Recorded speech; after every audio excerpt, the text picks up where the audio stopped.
Hey there, and welcome to Crime for Sleep. I know you're having trouble falling asleep, so let me keep you company with true crime stories from around the world.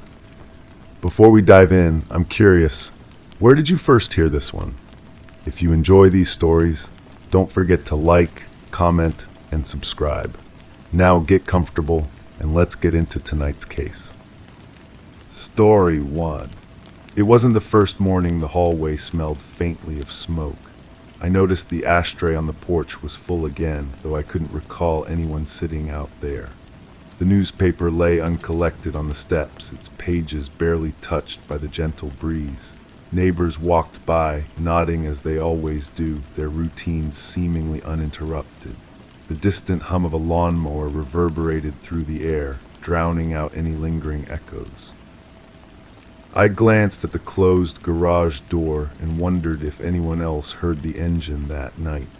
I locked the front door behind me, but didn't check the latch. The smell follows me inside now, threading through my thoughts like smoke through fabric. I've grown accustomed to its presence, though I can never quite place when it first appeared. Perhaps it was always there, waiting for me to notice. Perhaps I simply wasn't paying attention before. I find myself standing in the kitchen, holding a coffee cup that's already cold. The morning light filters through the window, casting familiar shadows across the linoleum floor. These shadows have become my companions, shifting predictably as the sun moves overhead. I watch them change, measure their progress, noting when they fall differently than expected.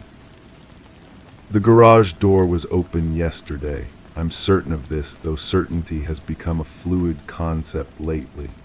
I remember walking past it on my way to check the mail, seeing the dark interior, the outline of familiar objects arranged in their usual places, tools hanging on pegboard walls, boxes stacked in careful towers, the car positioned exactly where it should be.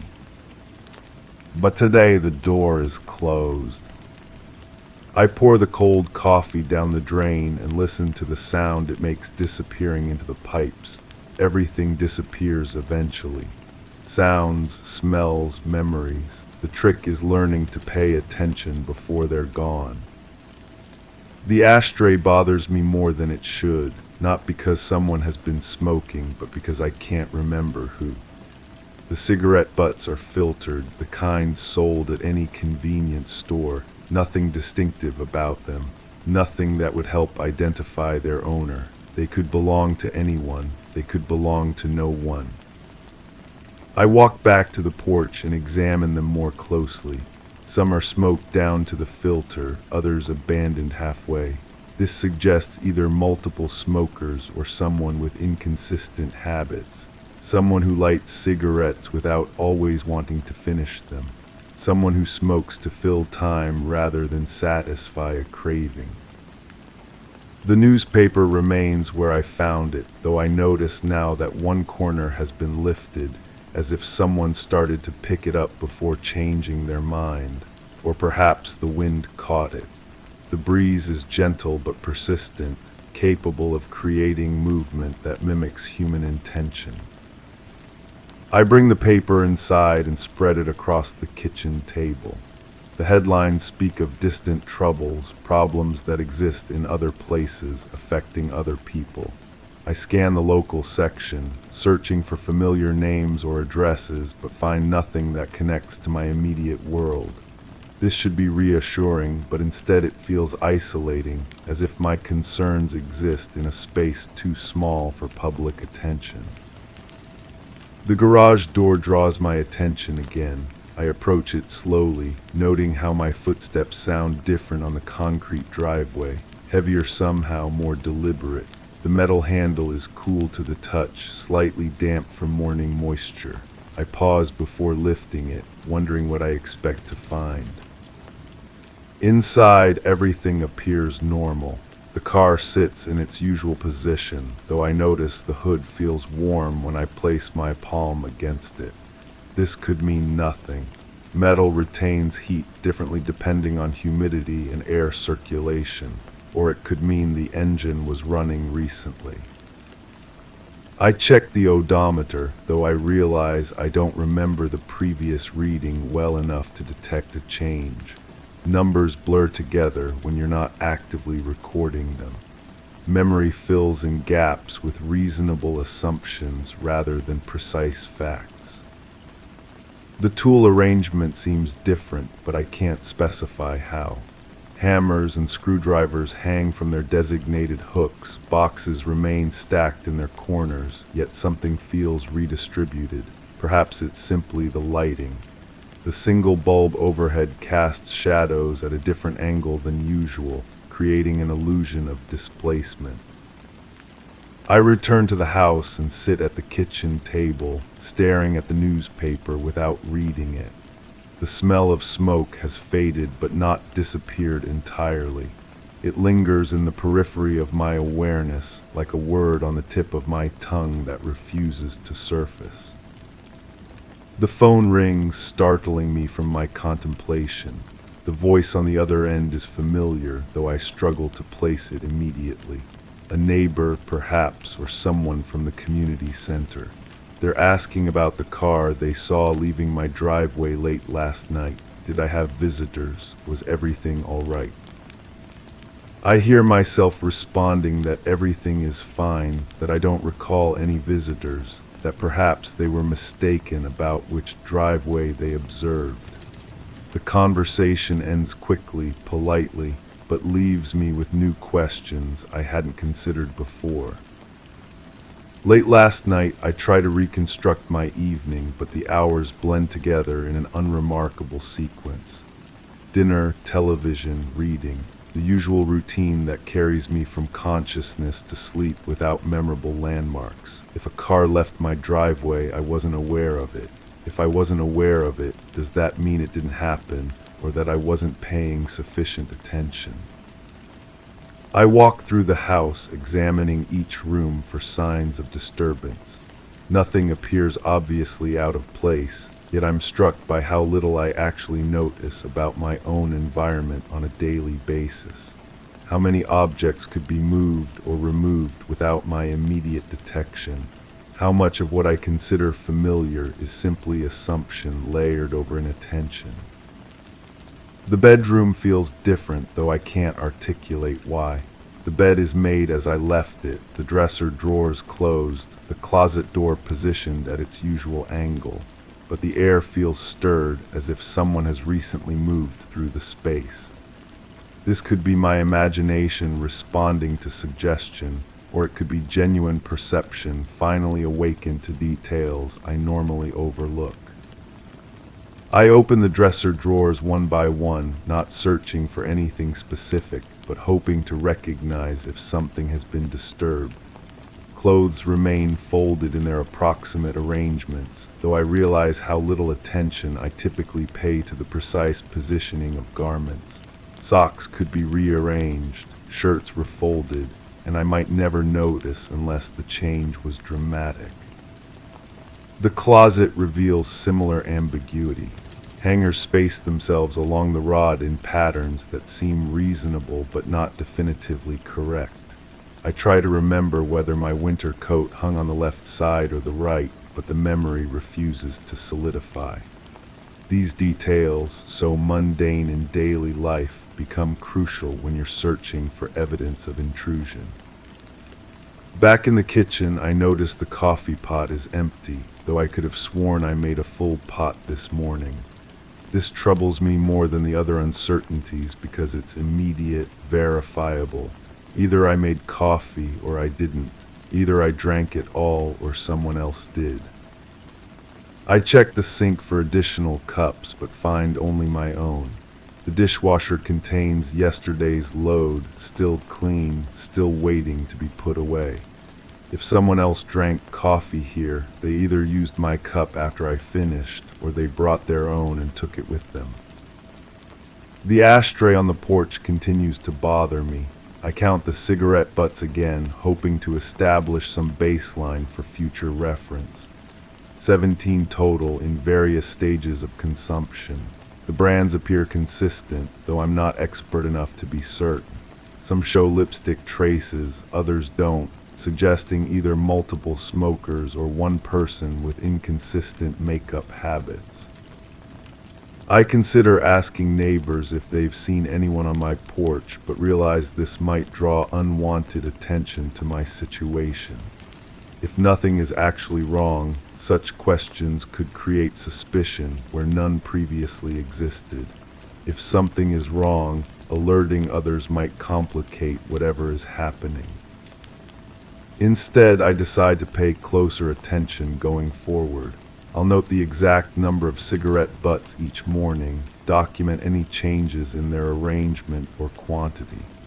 I'll record the position of objects throughout the house, creating a baseline against which future disturbances can be measured. If someone is entering my space, evidence will accumulate over time. The garage door remains closed, but I find myself checking it periodically throughout the day. Each time I approach, I expect to find it open again, but it maintains its position. The handle stays cool, the interior dark behind the metal barrier. Yet I can't shake the feeling that something waits inside, something that wasn't there before. Evening approaches with its familiar routines. Dinner prepared and consumed alone, television programs watched without full attention, preparations for sleep that feel both necessary and futile. I double-check the locks on all doors, though I realize locks only work if you remember to engage them properly. Before going to bed, I step onto the porch one final time. The ashtray remains full, its contents unchanged since morning. The newspaper has been collected, though I don't remember doing so. Perhaps habit took over where conscious memory failed to record. The street is quiet, punctuated only by the distant hum of air conditioners and the occasional car passing through the neighborhood. Normal sounds for a normal evening in a normal place. Nothing suggests danger or intrusion or mystery. Yet I remain alert, listening for variations in the familiar patterns. I sleep fitfully, waking several times to sounds that might be significant or might be ordinary. The house settles on its foundation, wood expanding and contracting with temperature changes. Pipes adjust to pressure variations. The refrigerator cycles on and off according to its internal programming. All of these create noise that could mask other sounds, sounds that might indicate unwanted presence. Morning arrives with its own uncertainties. The hallway smells faintly of smoke again, though I sealed all windows before sleeping. The ashtray on the porch shows new additions, cigarette butts that weren't there yesterday evening. Someone has been here while I slept, or I'm losing track of details I thought I had cataloged carefully. I count the butts again, 23 now, 6 more than yesterday's 17. This represents either a long smoking session or multiple visits. Either possibility suggests a level of comfort with my property that seems presumptuous for a stranger. The garage door remains closed, but when I lift it, the car's position seems slightly different. Not dramatically moved, just shifted a few inches forward or backward from its previous location. The odometer reading appears unchanged, though again I lack sufficient baseline data to be certain. I'm beginning to understand that certainty requires more preparation than I previously realized. Memory, even recent memory, proves unreliable when subjected to careful examination. Details that seem obvious in the moment fade or transform when recalled later. What I thought I knew about my own environment turns out to be assumption disguised as fact. The phone rings again, the same neighbor asking similar questions. Did I hear the car engine around midnight? Was I expecting anyone? Their concern seems genuine, but I wonder if they're seeing things that aren't there, or if I'm failing to see things that are. I decide to stay awake tonight, to position myself where I can observe both the porch and the garage without being easily detected. If someone is visiting my property, I'll finally have direct evidence rather than circumstantial traces. If no one comes, I'll know the mystery exists primarily in my interpretation of ambiguous signs. The day passes slowly as I prepare for my vigil. I arrange a chair near the front window where curtains can provide concealment while allowing clear sightlines. I prepare coffee to help maintain alertness, though I worry the smell might alert potential visitors to my presence. As darkness settles over the neighborhood, I take my position and begin waiting. Hours pass without incident. The street remains quiet, the porch empty, the garage door closed.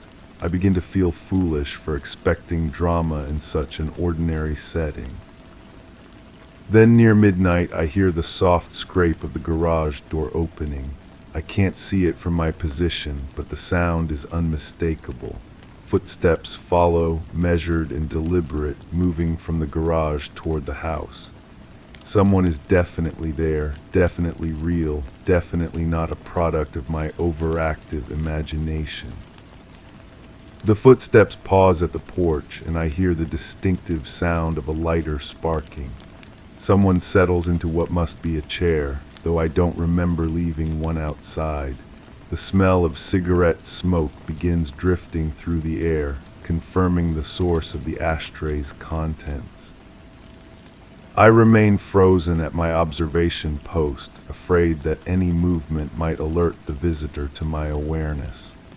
Through the gap in the curtains, I can make out a shadowy figure on the porch, the occasional glow of a cigarette tip marking their location. They seem completely at ease, as if this is a familiar routine. The smoking session continues for perhaps an hour, cigarettes lit and extinguished in steady succession. Occasionally I hear the soft clink of butts being deposited in the ashtray. The visitor makes no attempt to enter the house, seems content simply to occupy the porch space as if it belongs to them. Eventually the sounds cease. Footsteps retreat toward the garage, the door closes with its characteristic scrape, and silence returns to the night. I wait another hour before moving from my position, ensuring the visitor has truly departed. In the morning, the ashtray shows fresh additions, confirming what I witnessed, but the garage reveals a new mystery. The car is gone entirely, leaving only an empty space and a few drops of oil on the concrete floor. Either someone has stolen my vehicle, or someone has been using it regularly without my knowledge. I check my pockets for keys and find them in their usual location. But keys can be copied, locks can be bypassed, and my certainty about such things has already proven unreliable. The absence of the car feels like an escalation, a move from mysterious presence to concrete action. I should call the police, report the theft, begin the process of official investigation, but something holds me back. The visitor's behavior seemed too comfortable, too familiar for this to be simple crime. They treated my property as if they had legitimate access, as if their presence was authorized by some agreement I can't remember making. Instead of calling authorities, I decide to wait and see what happens next. If the car returns, it might provide clues about the visitor's identity or intentions. If it doesn't return, I'll have definitive proof of wrongdoing to report. The day feels suspended, incomplete without the familiar routine of checking the garage. I find myself gravitating toward the empty space, staring at the oil stains as if they might reveal secrets about their origin. The concrete shows tire marks that could indicate hasty departure or simply normal where patterns accumulated over time. Neighbors begin to notice the missing car, asking casual questions about whether it's being repaired or serviced. I provide vague responses that don't commit me to any specific explanation. Their attention makes me self-conscious about the situation, aware that my behavior might seem as strange as the circumstances I'm trying to understand. Evening approaches with new anxiety. Will the visitor return? Will the car reappear? Have I become an observer of my own life rather than an active participant? The questions multiply without generating useful answers. I resume my position at the window as darkness falls, though I'm no longer sure what I'm hoping to witness. The previous night's revelation raised more questions than it resolved. Knowing someone visits my property doesn't explain who they are or why they feel entitled to do so. Near the same time as before, I hear the garage door opening. This time I'm prepared for the sound, able to focus on additional details. The mechanism moves smoothly, suggesting regular maintenance or recent lubrication. Someone has been caring for my property in ways I hadn't noticed. Footsteps approach the porch, but tonight they're accompanied by additional sounds. The scrape of furniture being moved, the rustle of what might be newspapers or magazines. The visitor is settling in for a longer stay, creating comfort rather than simply occupying space. The cigarette lighting begins as before, but between smoking sessions I hear other activities. Pages turning, the soft tap of fingers on what might be a phone or tablet, occasional quiet sounds that could be eating or drinking. This person isn't just using my porch as a smoking area, they're treating it as a personal retreat. Hours pass with these gentle domestic sounds drifting through the night air. I find myself oddly comforted by the presence, as if the visitor is providing security rather than intrusion.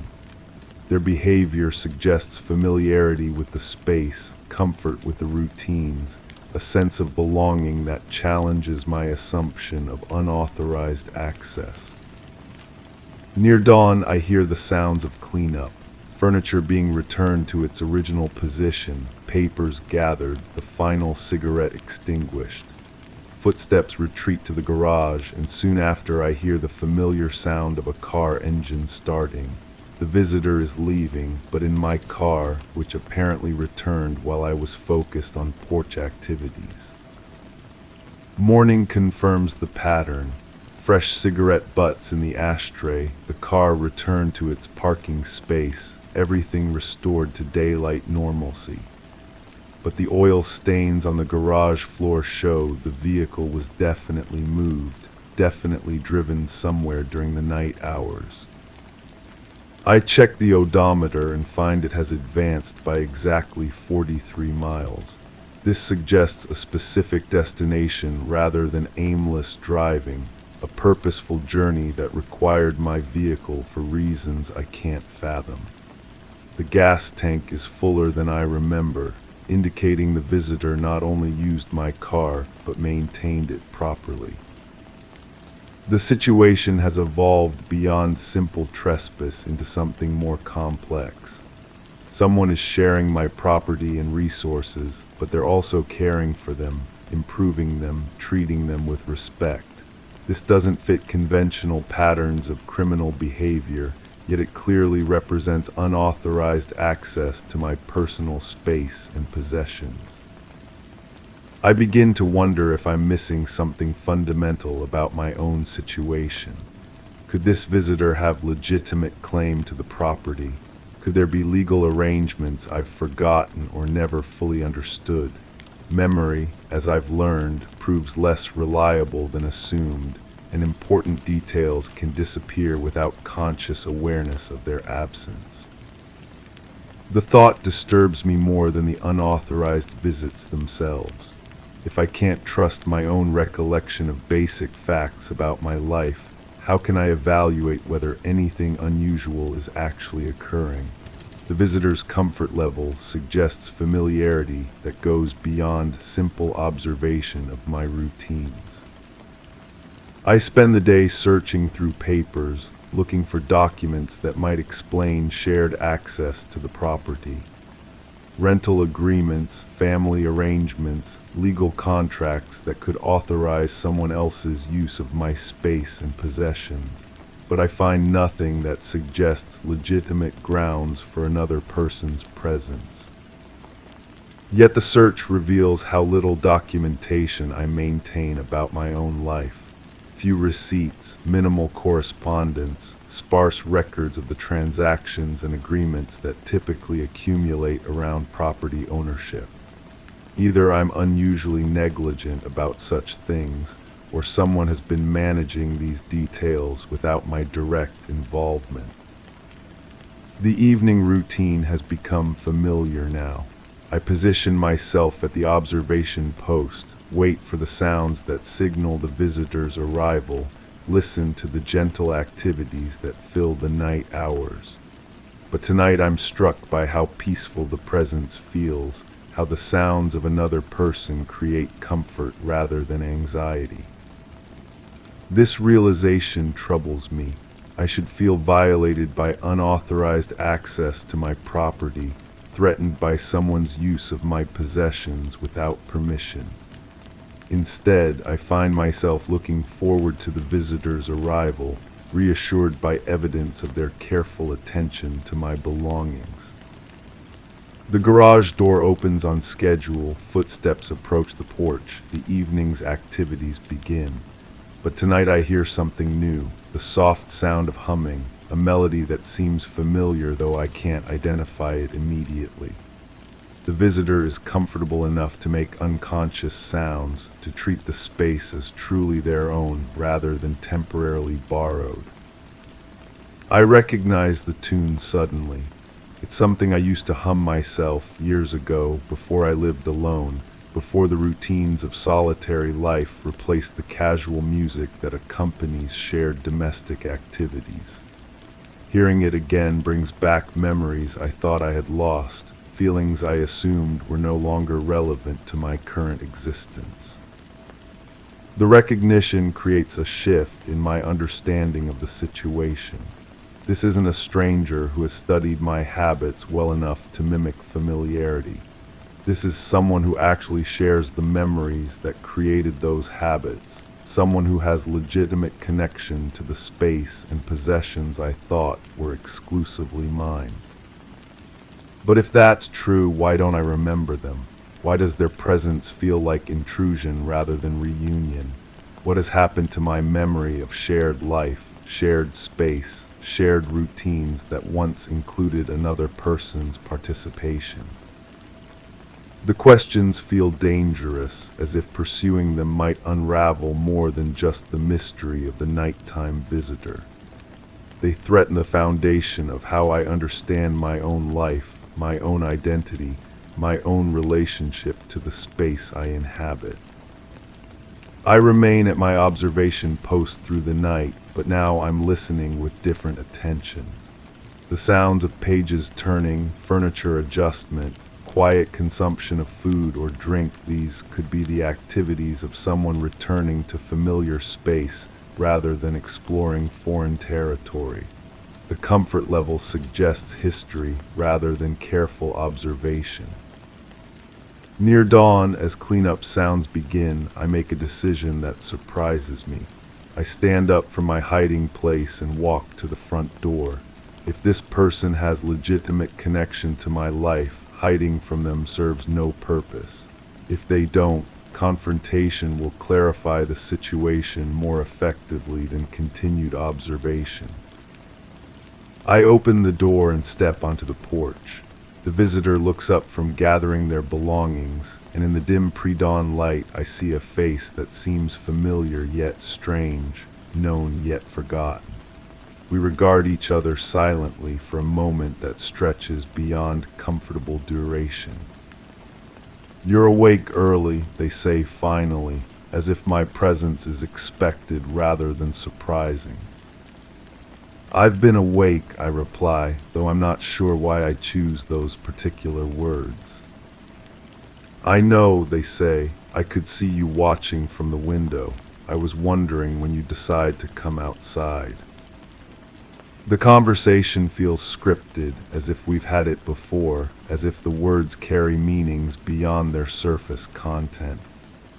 I want to ask direct questions. Who are you? Why are you here? What gives you the right to use my property? But the questions feel inappropriate given the familiarity in the visitor's tone.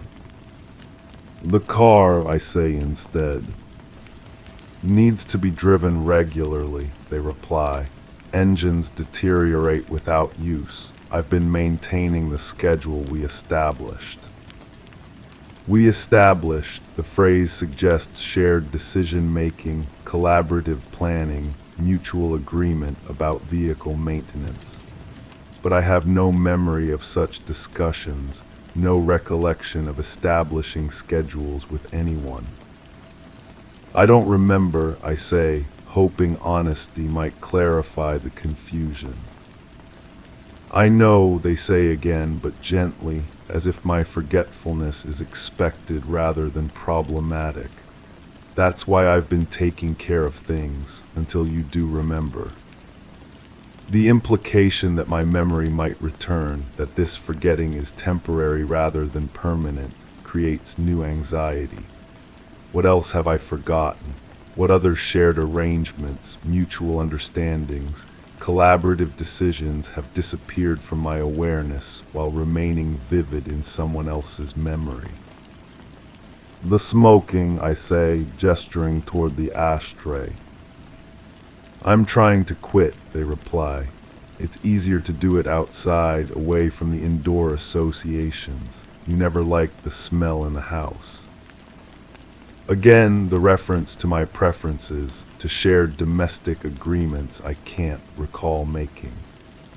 The visitor speaks as if they know me better than I know myself, as if they're maintaining routines I've forgotten, rather than creating new intrusions into my solitary life. Dawn light grows stronger, revealing more details about the person I've been observing from a distance. Their clothes are clean but worn, suggesting regular use rather than special occasion. Their posture is relaxed, comfortable at home in the space. Nothing about their appearance suggests threat or deception. I should go, they say, beginning to move toward the garage. You need your rest, and I have things to take care of. Wait, I say, though I'm not sure what I want to ask. Will you come back? Tonight, they reply, same as always, unless you prefer I didn't. The choice they're offering feels significant, as if my answer will determine more than just evening arrangements. I want to say yes, please come back, because their presence has become comforting despite its mysterious nature. But I also want to say no, stay away until I understand what's happening, because the confusion about my own memory feels dangerous. Come back, I say finally, surprising myself with the certainty in my voice. They nod and continue toward the garage. I hear the car start, watch the garage door open automatically, see my vehicle back out of the driveway with someone else behind the wheel. The sight should disturb me, but instead it feels normal, as if this is how mornings are supposed to unfold.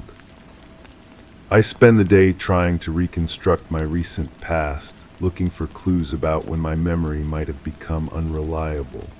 But the days blend together in unremarkable similarity, each one following patterns that seem long established rather than newly formed. If something significant happened to affect my recollection, it left no obvious traces.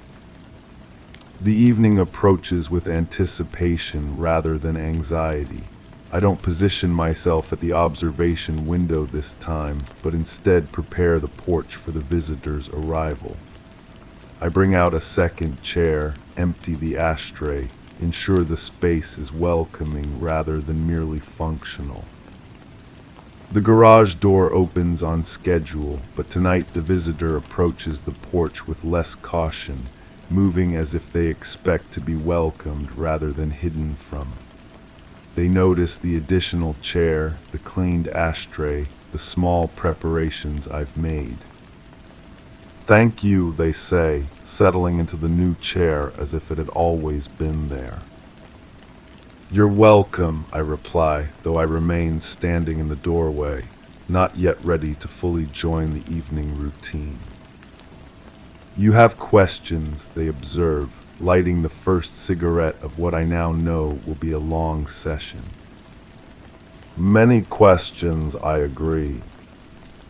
Ask them, they say, I'll answer what I can. But now that permission has been granted, the questions feel less urgent. The visitor's presence has become familiar enough that the details of how it began seem less important than the fact that it continues. I'm more curious about the future than the past. The car, I say finally. Where do you take it? Places we used to go together, they reply. The grocery store, the library, the park by the river. I'm maintaining the routes, keeping the destinations alive until you remember them. The idea that someone is preserving my forgotten geography, keeping alive the places that once mattered to me, creates unexpected emotion.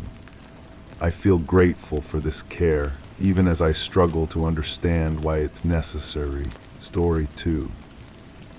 The chair beneath me seemed more an intrusion than a support, as I sat with eyes fixed on the wallpaper's warped pattern. Its lines didn't match up, like time misplaced between beats. The room was mostly dark, save for the faintest glow edging around the doorframe, suggesting something was moving outside, casting shifting shapes against the periphery. My ears strained against the silence, noting how it thickened rather than clarified. The air felt thin yet heavy, as if holding its breath in anticipation. I waited for a sign, a reason to rise, a motive to breathe deeper. Then, a subtle draft under the door alerted me to a gap that wasn't present before, a slit of absence that whispered of more than just the night air passing through.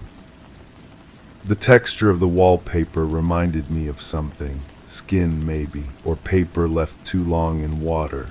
My fingers traced the air in front of it, not quite touching, mimicking the irregular pattern. The repetition was hypnotic, almost deliberate in its imperfection. I'd seen that pattern before. The apartment was on the 3rd floor, or was it the 4th? Memory shifts like sand sometimes, rearranging itself when you're not paying attention. What I remember clearly is the sound my shoes made on the stairs, hollow, each step echoing back as if the building itself was listening. She'd been missing for 6 days when I first climbed those stairs. The landlord had called it in, said the rent was overdue and there was a smell. Not decay, he'd clarified quickly, just something off, something that didn't belong. The detective assigned to the case had tired eyes and coffee breath. We stood in the hallway while he fumbled with keys that seemed too numerous for such a simple task.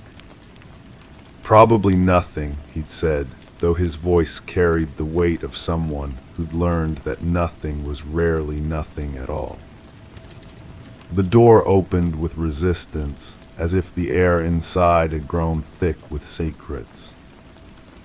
I should explain why I was there. I was writing about disappearances then, documenting the spaces people left behind. The editor called it human interest. I called it archaeology of the abandoned. The truth was somewhere between both, in that gray place where curiosity becomes compulsion. Her apartment was smaller than I'd expected. One room that tried to be 3, divided by furniture and intention rather than walls. The wallpaper was the first thing I noticed, the same pattern I'm staring at now, months later, in my own room. I'd bought a remnant roll from the landlord after they cleared the place out. He seemed grateful someone wanted it. She kept to herself, he'd told me, wrapping the paper in brown packaging. Quiet type, paid on time until she didn't. The pattern seemed different in daylight. Less organic, more geometric, but patterns can lie, especially when you're not sure what you're looking for. There were no signs of struggle in her apartment. That's what the report said anyway. Personal effects remained undisturbed, clothes still folded in drawers, a coffee cup on the counter, empty but not washed, as if she'd simply stepped out and forgotten to come back. But stepping out requires intention, and intention leaves traces. I found the first trace in her notebook, left open on a small table by the window. The handwriting was careful, deliberate, lists mostly grocery items, appointment times, phone numbers without names attached. On the last page with writing, a single line, the pattern doesn't repeat the way it should. Below that, a rough sketch of wallpaper, the same wallpaper surrounding me now. The detective hadn't seemed interested in the notebook. People write strange things, he'd said, flipping through the pages with practiced disinterest. Doesn't mean anything. But meaning isn't always obvious.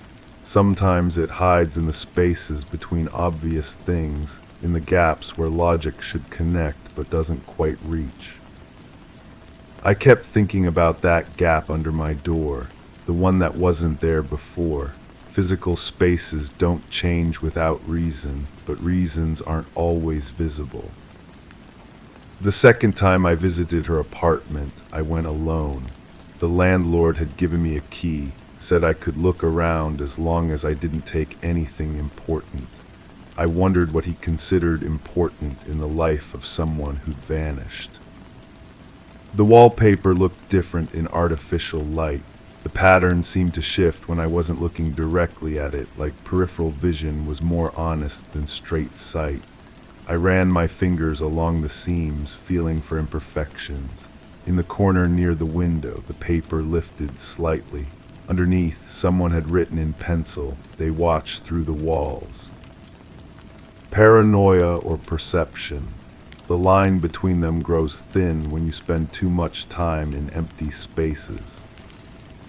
I photographed everything, the notebook, the lifted wallpaper, the coffee cup that somehow seemed significant despite being perfectly ordinary. Later, developing the images in my darkroom, I noticed something the naked eye had missed. In the reflection on the coffee cup's ceramic surface, a shadow that didn't match any furniture in the room. The detective's notes, which I obtained through a contact at the precinct, painted a picture of systematic normalcy. No enemies, no debts, no romantic entanglements that had gone sour.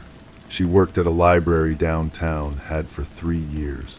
Colleagues described her as reliable, pleasant, unremarkable in the way that makes people invisible even when they're standing right in front of you. But invisible doesn't mean gone. I interviewed her supervisor, a woman with kind eyes and worried hands. We sat in the library's break room, surrounded by the smell of old books and fresh coffee. She was interested in patterns, the supervisor told me, always checking books about mathematics, architecture, psychology. Said she was working on a personal project but never talked about what it was. The library's checkout records showed a progression of interests, starting with basic geometry, moving through architectural theory, ending with books about perception and reality. The last book she'd checked out was about optical illusions and their effects on the human mind. She'd never returned it.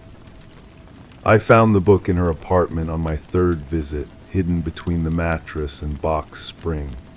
The margins were filled with notes in her careful handwriting, observations about how patterns could influence behavior, create false memories, induce states of heightened awareness or paranoid attention. On page 147, she'd underlined a passage about environmental manipulation. The human mind seeks order in chaos, often creating connections that don't exist. But what happens when the chaos is intentional, designed to exploit this tendency? In the margin beside it, the wallpaper is not random. I spent hours analyzing the pattern, photographing sections, comparing them to mathematical sequences, looking for the intentional design she'd apparently discovered. The more I studied it, the more convinced I became that she was right.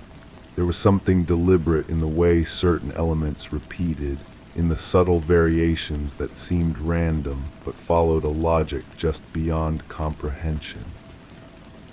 The pattern was hypnotic. I found myself losing time while studying it, hours disappearing into the spaces between recognition and understanding. Sometimes I'd realize I'd been staring without blinking, my eyes dry and strained, my mind empty except for the rhythm of repetition. That's when I started having the dreams. Always the same, I'm walking through an endless hallway lined with the same wallpaper. The pattern shifts as I move, creating the illusion of movement in my peripheral vision. Doors appear and disappear. Behind them, voices having conversations I can almost understand but never quite hear clearly. In the dreams, I know she's in one of the rooms behind one of the doors. But every time I try to open one, it dissolves under my touch, leaving only more wallpaper, more pattern, more repetition. I wake from these dreams with the sensation that something important has been communicated, but the meaning evaporates like morning mist, leaving only the memory of almost knowing. The investigation stalled after 2 weeks, no new evidence, no witnesses, no leads that led anywhere except back to the same questions asked in slightly different ways. The detective moved on to cases with more tangible threads to pull. The landlord re-rented the apartment. The library hired a replacement. But I couldn't let go. I started visiting other buildings in the neighborhood looking for the same wallpaper pattern. Found it in 4 different locations within a 6-block radius, always in apartments rented by single women, always installed within the past year. 3 of the 4 apartments were currently empty. Previous tenants had moved out suddenly, leaving no forwarding addresses. The 4th apartment was occupied by a woman who answered the door with suspicious eyes and trembling hands. She wouldn't let me inside, but through the crack in the door, I could see the familiar pattern covering the walls behind her. "You need to leave," she whispered, glancing over her shoulder as if someone might be listening. "It's not safe to ask questions about the wallpaper." Before I could respond, she closed the door. I heard multiple locks engaging. I stood in the hallway for several minutes, trying to process what I'd learned and what it might mean. The pattern wasn't coincidental. Someone was deliberately placing it in specific locations, targeting specific people. But why? The answer, when it came, arrived in fragments. A building permit application I found in city records showed the same contractor had worked on all 5 buildings. A contractor whose business license had expired 6 months ago, whose business address led to an empty lot, whose phone number had been disconnected. But contractors leave traces, supply orders, invoice records, employment histories. I followed the paper trail through 3 different suppliers before finding someone who remembered him. A paint store clerk with a good memory for unusual orders. "Strange guy," she told me. "Always paid cash, always ordered the same pattern.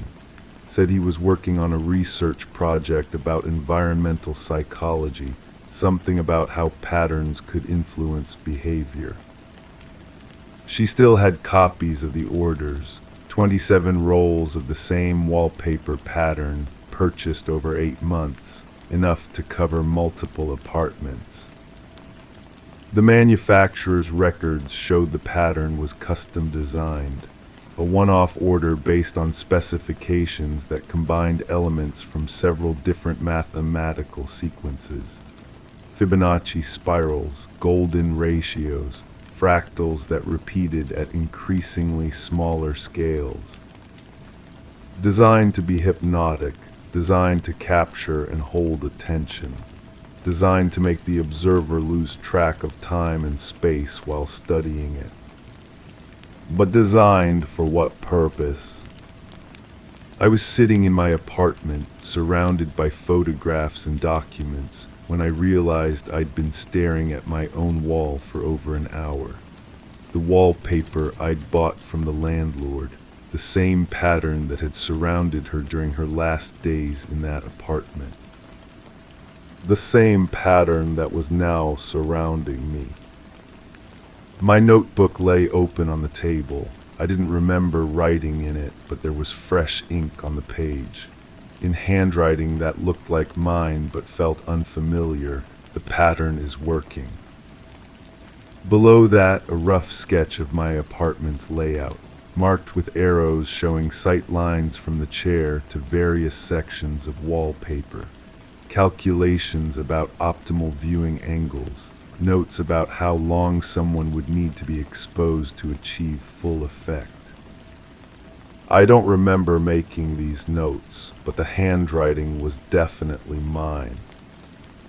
The draft under my door has grown stronger, cold air carrying the scent of something I can't identify, something that reminds me of empty apartments and questions without answers.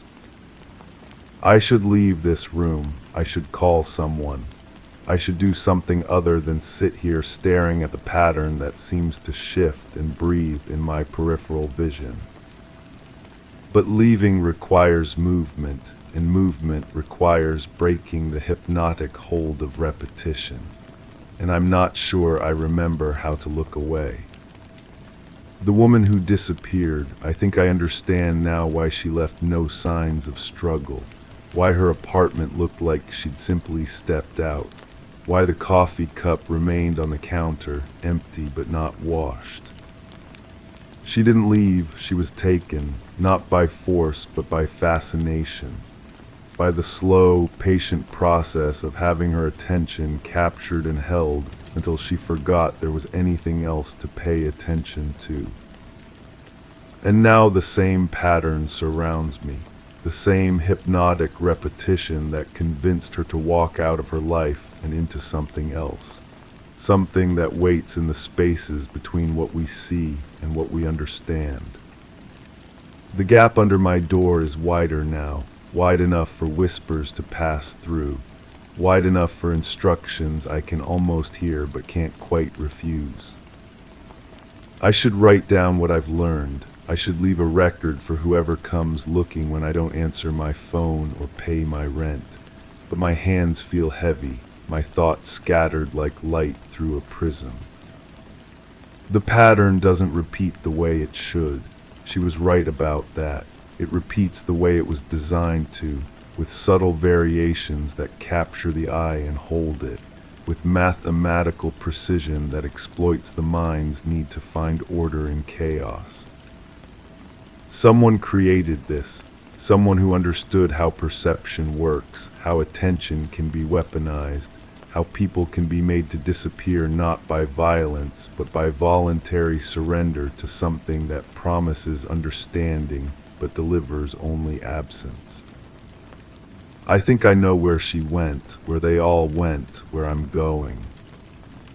Into the pattern itself, into the spaces between repetition and recognition, into the hypnotic gap where questions dissolve and answers become irrelevant. The draft under my door carries voices now, familiar voices having conversations I can almost understand but never quite hear clearly. She's there among them, talking about wallpaper and mathematics and the thin line between perception and paranoia. She's waiting for me to join the conversation, to stop asking questions and start accepting answers that can only be understood from the inside. The pattern is calling, patient and persistent and impossible to ignore. I should resist, I should look away. I should remember that there's a world beyond these walls, beyond this repetition, beyond this slow surrender to something that wears the face of revelation but smells like disappearance. But resistance requires remembering why you started looking in the first place, and I'm no longer sure what I was looking for or whether I've already found it. The wallpaper breathes, the pattern shifts, the voices whisper welcome. And I finally understand why she left the coffee cup on the counter, empty but not washed. She was planning to come back. They always plan to come back. But the pattern has other plans, patient plans. Plans that unfold one repetition at a time, one hypnotic moment after another, until planning itself becomes just another thing you used to do before you learned to simply be. I close my eyes, but the pattern remains, burned into my retinas, encoded in my thoughts, repeating in the rhythm of my heartbeat. When I open them again, the gap under my door has become an invitation. And I'm no longer sure I remember how to decline. Story 3. The clock's tick stumbled, a whisper lost in the rhythm. Each step across the wooden floor felt foreign, an echo mismatched with its source. Shadows shifted before the curtains did, stretching thin as if anticipating something. A chill clung to the walls, inconsistent with the heating I'd set. The framed portrait on the mantel skewed slightly, its tilt unnoticed until it was righted, then wrong again. And the doorknob, cold and unmoving, swayed gently, defying its stillness. An hour passed, or maybe just a moment, when the key turned itself twice. I remember the sound first, always the sound. That metallic scraping like fingernails against copper. It comes back to me in waves, usually when I'm not expecting it. In the grocery store checkout line, while brushing my teeth, during conversations about weather or work or anything ordinary enough to let my guard down. The sound doesn't belong to any memory I can place, not exactly. It's there, persistent as a heartbeat, but when I try to focus on it, to pin down where it came from, everything else goes fuzzy around the edges. I was living in that house then, the one with the narrow hallways and rooms that seemed smaller than they should have been. The walls were painted that particular shade of off-white that makes you think of hospitals or waiting rooms, places where people sit and wonder what's going to happen next. There was someone else there, I'm almost certain of that now, though for a long time I convinced myself I'd been alone. The evidence was subtle, a coffee mug in the sink that I didn't remember using. The thermostat adjusted to a temperature I never would have chosen. The way certain rooms smelled different in the morning, like someone had been breathing in them all night. I found a note once, tucked between the pages of a book I was reading. The handwriting looked familiar but wrong, like someone trying to copy my signature but getting the slant all backwards. It said something about meeting somewhere, but the where and when were smudged beyond recognition. I kept that note for weeks, carrying it in my pocket, taking it out to study when no one was looking. But maybe I wrote it myself. Maybe I was planning something I later decided against. The mind does strange things when you're not sleeping well, and I wasn't sleeping well those days. The house was too quiet at night, the kind of silence that makes you strain to hear what's underneath it. The scraping sound was loudest in the kitchen. I'd stand there in the morning making coffee, and it would start up like clockwork, not from the pipes or the heating system or anything mechanical I could identify. It seemed to come from inside the walls themselves, as if something was moving around in there, following its own careful pattern. I started keeping track of when it happened, made little marks on a calendar trying to find some logic to it, but the marks told different stories depending on when I looked at them. Sometimes they formed clusters around certain days. Other times they seemed random, scattered like seeds thrown by wind. There was a basement in that house, narrow wooden steps leading down to a concrete floor and walls lined with metal shelving. I went down there exactly once, looking for the circuit breaker when the power went out during a storm. The air was thick and still, and everything was covered in a fine layer of dust that hadn't been disturbed in years. Except for one section of the floor, a patch near the far wall where the concrete looked newer, cleaner. The dust pattern was different there, as if someone had been kneeling or sitting in that spot recently. I told myself it was probably just where the previous tenant had done some repair work, patched a crack, or fixed a leak. But I never went back down there to check. The person who wasn't there left other signs, footprints in the bathroom that dried in shapes I didn't recognize. The television turned to channels I never watched, volume set just low enough that you had to lean forward to make out the words. Books moved from room to room like they were following some migration pattern I couldn't decode. I started talking to myself more during those days, not conversations exactly, more like thinking out loud, commenting on what I was doing as I did it, as if I needed to create a record of my own existence. The sound of my voice helped fill the spaces between the scraping noises, gave me something familiar to hold on to. But sometimes when I was talking, I'd catch myself mid-sentence, realizing I was responding to something someone else had said, only there was no one else there, at least no one I could see. The dreams started around the same time, though I'm not sure they were dreams exactly. I'd be lying in bed, somewhere between sleep and waking, and I'd hear movement in other parts of the house. Careful footsteps, doors opening and closing, the soft whisper of fabric against fabric, like someone getting dressed or undressed in the dark. I'd get up to investigate, but by the time I reached whatever room the sounds had come from, everything would be still again. Just the normal settling noises old houses make, the wood expanding and contracting with changes in temperature and humidity. Except the house wasn't that old, and the sounds were too purposeful, too rhythmic to be random settling. I found photographs in a drawer I'd never opened before.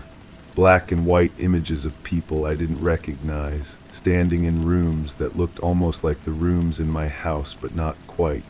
The angles were wrong somehow, or the proportions. Like someone had tried to recreate the space from memory and gotten most of the details right, but missed something essential. In one photograph, there was a figure standing in what looked like my kitchen, but their face was turned away from the camera. They were wearing clothes I recognized, clothes from my own closet, but the way they hung was different, too loose in some places, too tight in others.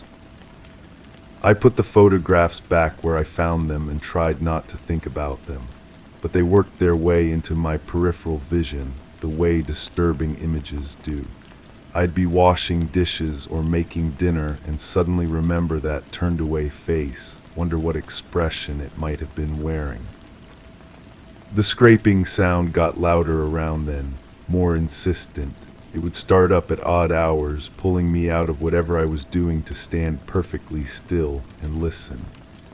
Sometimes it seemed to be responding to my movements, echoing my footsteps, or matching the rhythm of whatever task I was performing. I called someone about it eventually, a repair service that advertised expertise with old house problems. The technician who came out was thorough, checking the heating system and the plumbing and all the places where pipes ran through walls. He found nothing wrong, nothing that would explain the sounds I'd been hearing.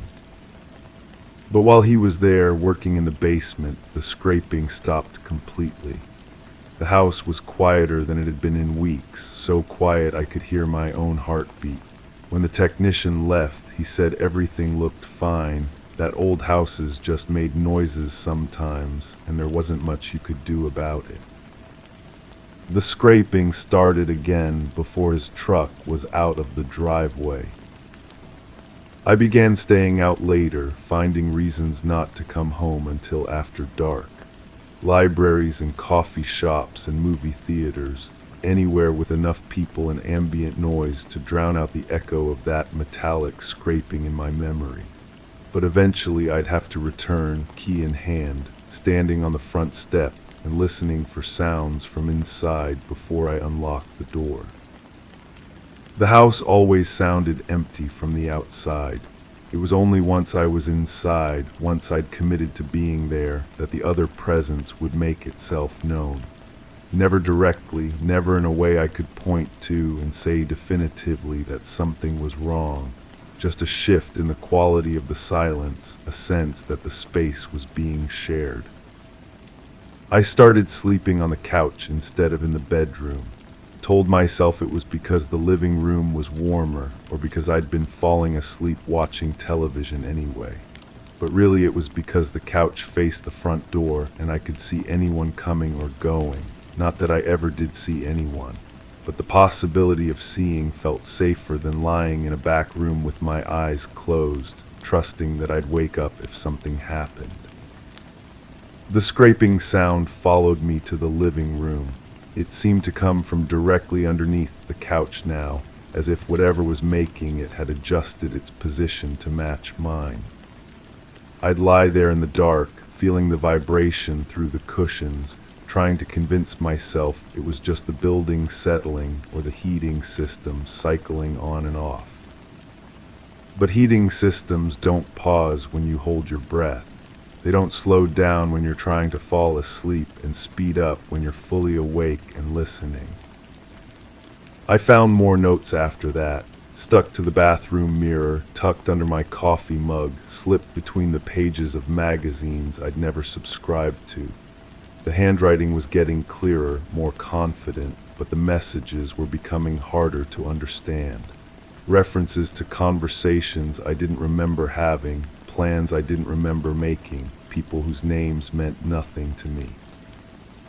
One note mentioned the basement, something about checking the floor, about finding what had been left there.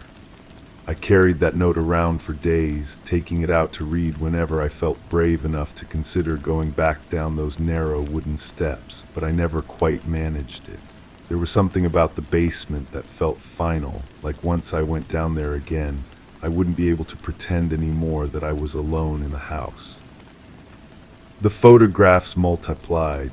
New ones appeared in the same drawer, images that seemed to document a life I wasn't living but somehow recognized. Meals I hadn't cooked sitting on plates I owned. Books I hadn't read open to pages that had been marked with my bookmarks. My own belongings arranged in ways I never would have chosen, but which looked oddly natural, as if they'd always been meant to be positioned exactly like that.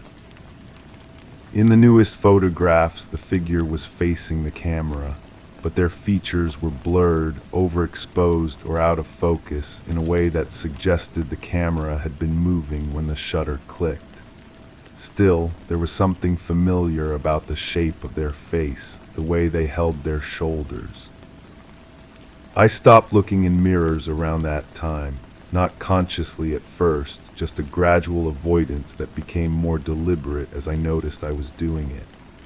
Mirrors showed too much reflected angles I wasn't prepared to see. They made the house feel larger and smaller at the same time, created the impression that there were more rooms than there actually were, more space for someone to hide. The scraping sound was constant now, a background rhythm that I'd almost learned to tune out, the way you stop noticing the hum of an air conditioner or the tick of a clock. It was only when it stopped that I really noticed it, the sudden silence shocking in its completeness.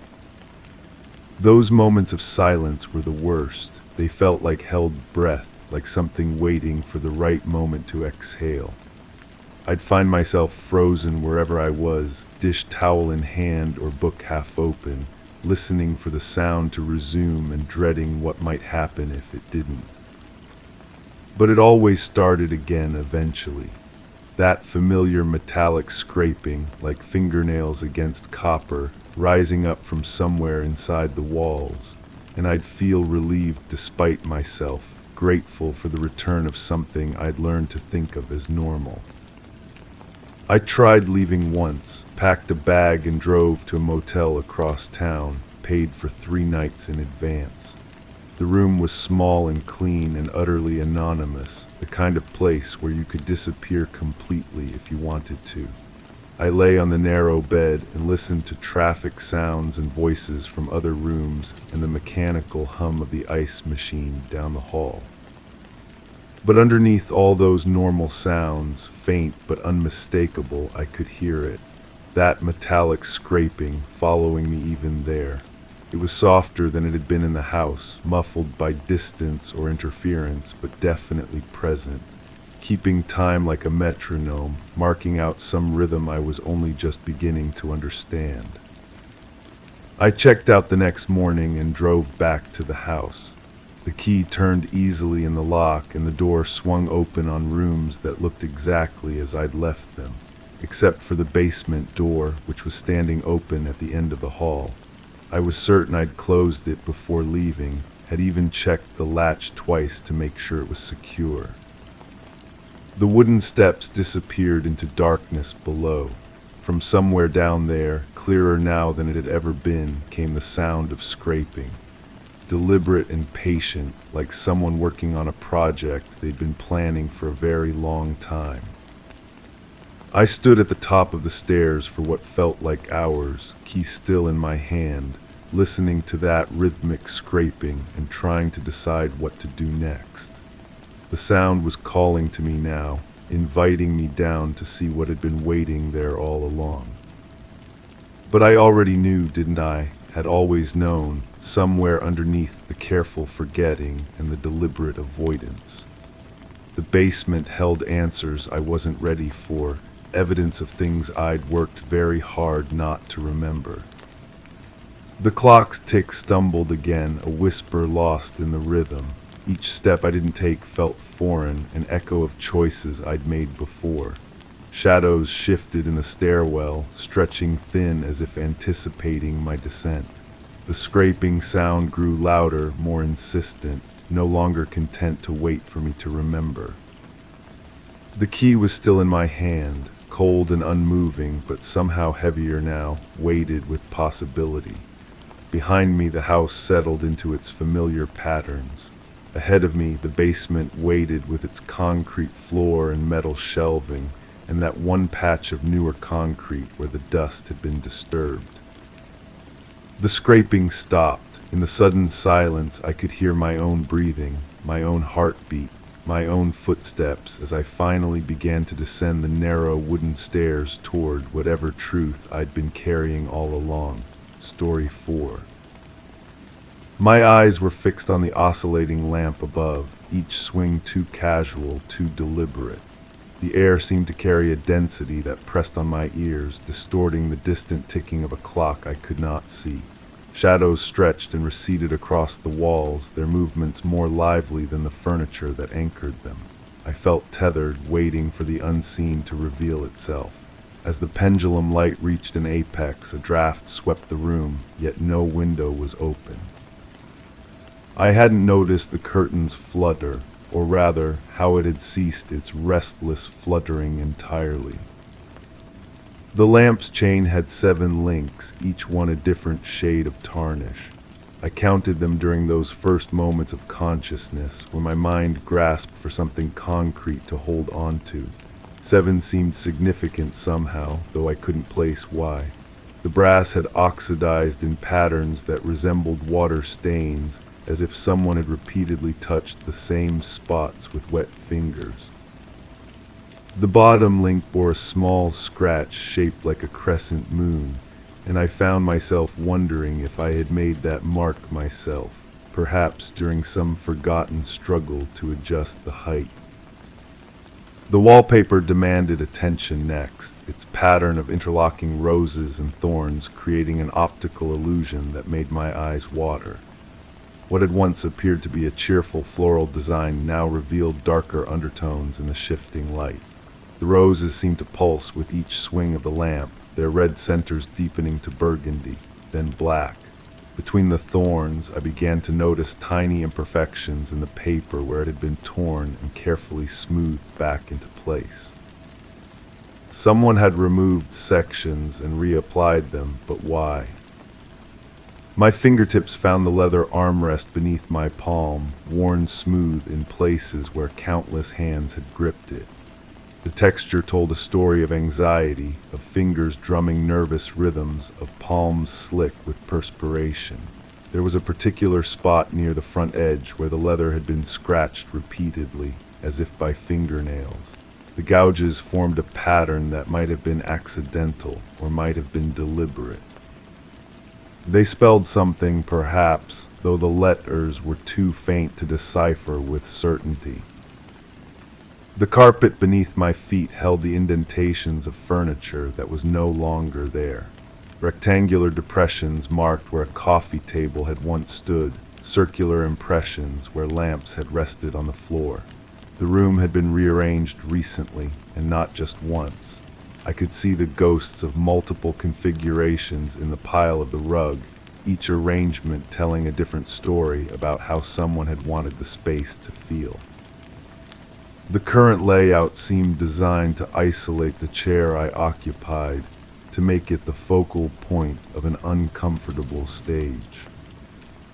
That persistent ticking grew louder as my hearing adjusted, though I still couldn't locate its source.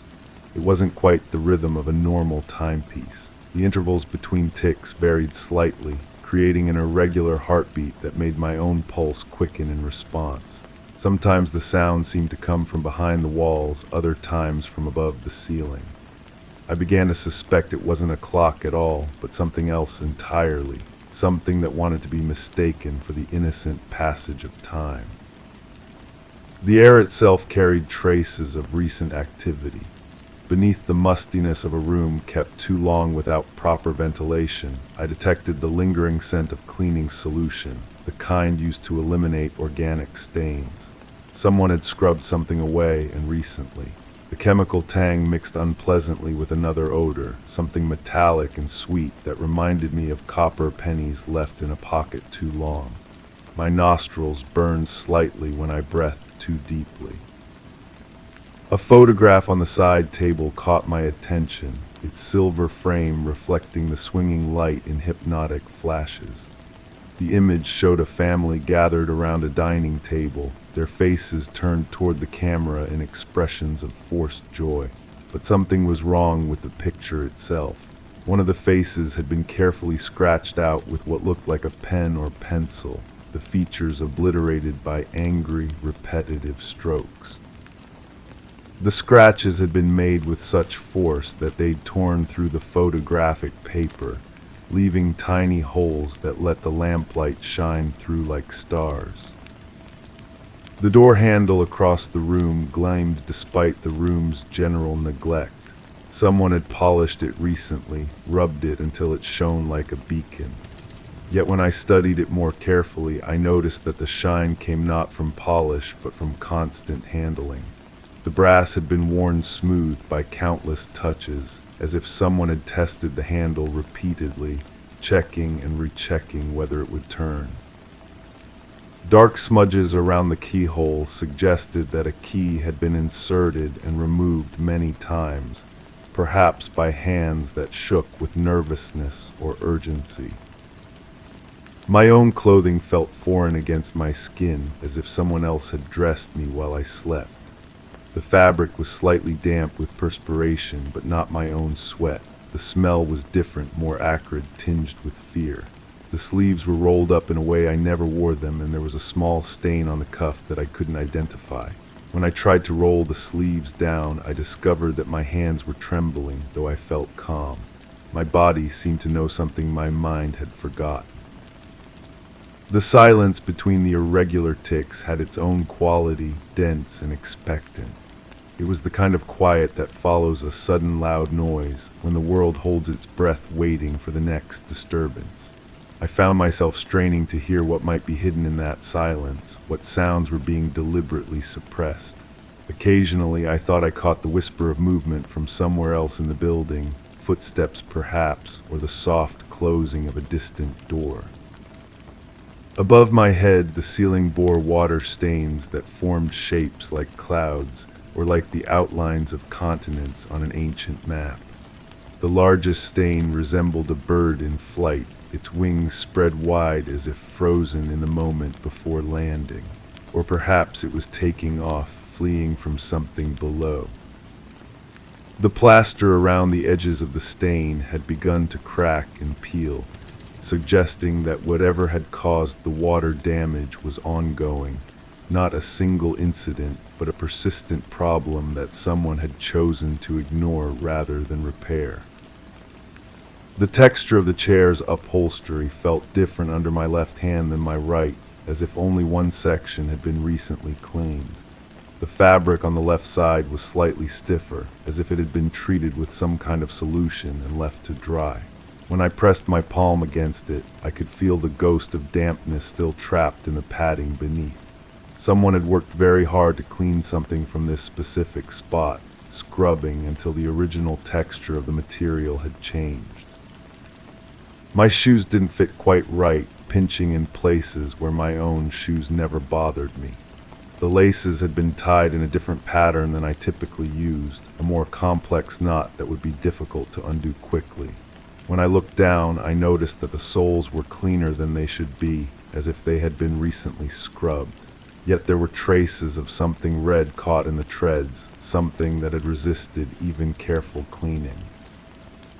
The lamp's oscillation was slowing now, each swing covering less distance than the one before. As its movement decreased, the shadows on the walls became more stable, revealing details that had been hidden in the constant motion. I could see now that the wallpaper's tears and repairs followed a specific pattern, forming what might have been letters or symbols. The message, if that's what it was, remained just beyond comprehension, like words glimpsed in peripheral vision that vanish when viewed directly. A glass of water sat on the table beside me, its surface disturbed by tiny ripples that suggested recent movement. The water was too clear, as if it had been filtered multiple times, and it had no taste when I finally worked up the courage to sip it. My throat was parched, but the water provided no relief, sliding down like liquid nothing. At the bottom of the glass, barely visible, was a thin residue that might have been sediment, or might have been something else entirely. The key in my pocket felt heavier than any key should, its metal warm as if it had been recently held in someone else's hand. I couldn't remember putting it there, couldn't recall what lock it was meant to open. The teeth were worn smooth in places, suggesting frequent use, but the head of the key bore fresh scratches as if it had been duplicated recently.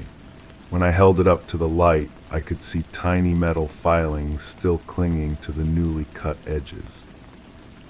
My reflection in the dark window across the room showed a face I almost recognized, but not quite.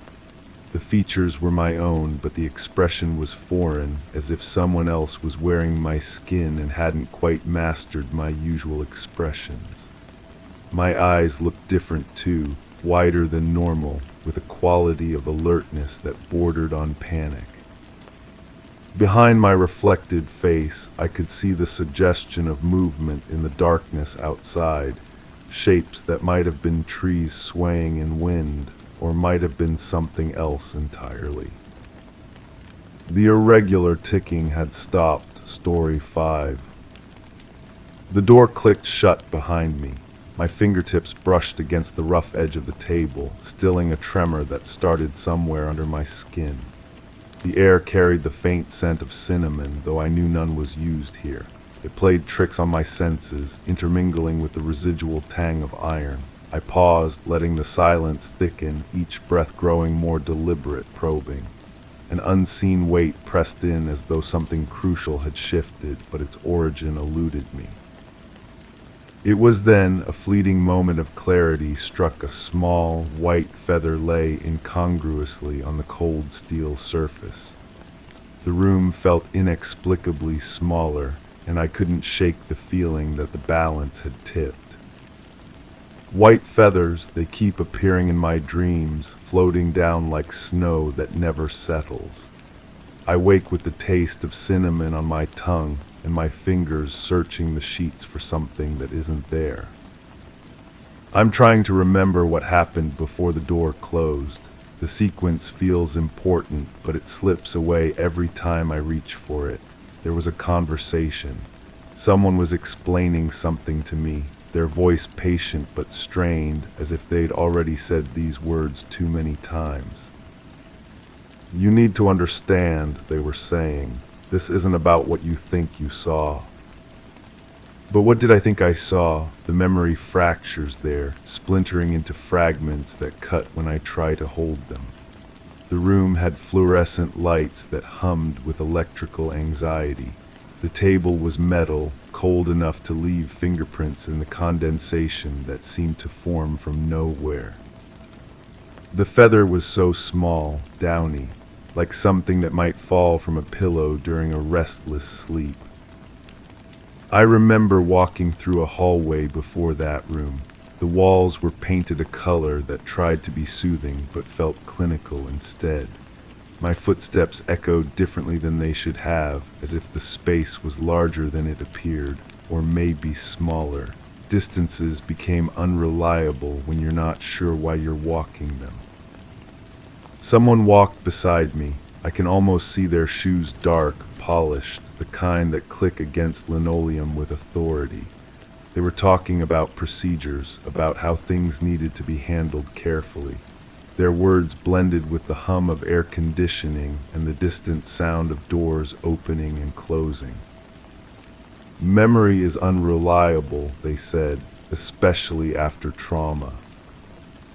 Trauma, the word sits heavy in my chest like something I swallowed wrong.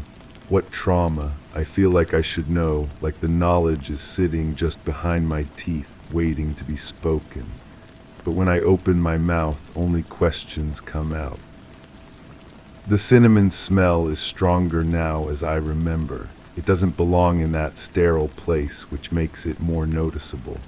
Scent memory is supposed to be the most reliable, but this one feels planted, artificial, like someone sprayed it in the air to cover something else. Iron, that metallic taste that coats the back of your throat. I know that taste, but I can't place where I've encountered it before.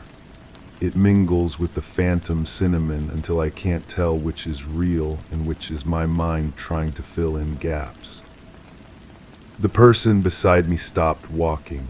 We were standing outside another door, this one with a small window at eye level. They turned to me and I almost remember their face. Almost, but it slides away like water, leaving only the impression of concern mixed with something else. Caution maybe, or fear. Are you ready for this? They asked. Ready for what? I must have nodded because the door opened and we went inside. The room was smaller than I expected. Just the table, 2 chairs, and walls that seemed to lean inward. The fluorescent light flickered occasionally, casting shadows that moved when nothing else did. The feather was already there when we entered, I'm sure of that now. It sat on the table like it had been waiting, perfectly white against the gray metal surface. Too perfect, too clean. Do you recognize this? Someone asked. The voice came from behind me, though I thought we were alone. When I turned, there was no one there, just the wall and my own reflection in a mirror I hadn't noticed before. A 2-way mirror, I should have realized. The room felt like it was being observed, like eyes were pressed against glass, watching for reactions I wasn't sure I was having.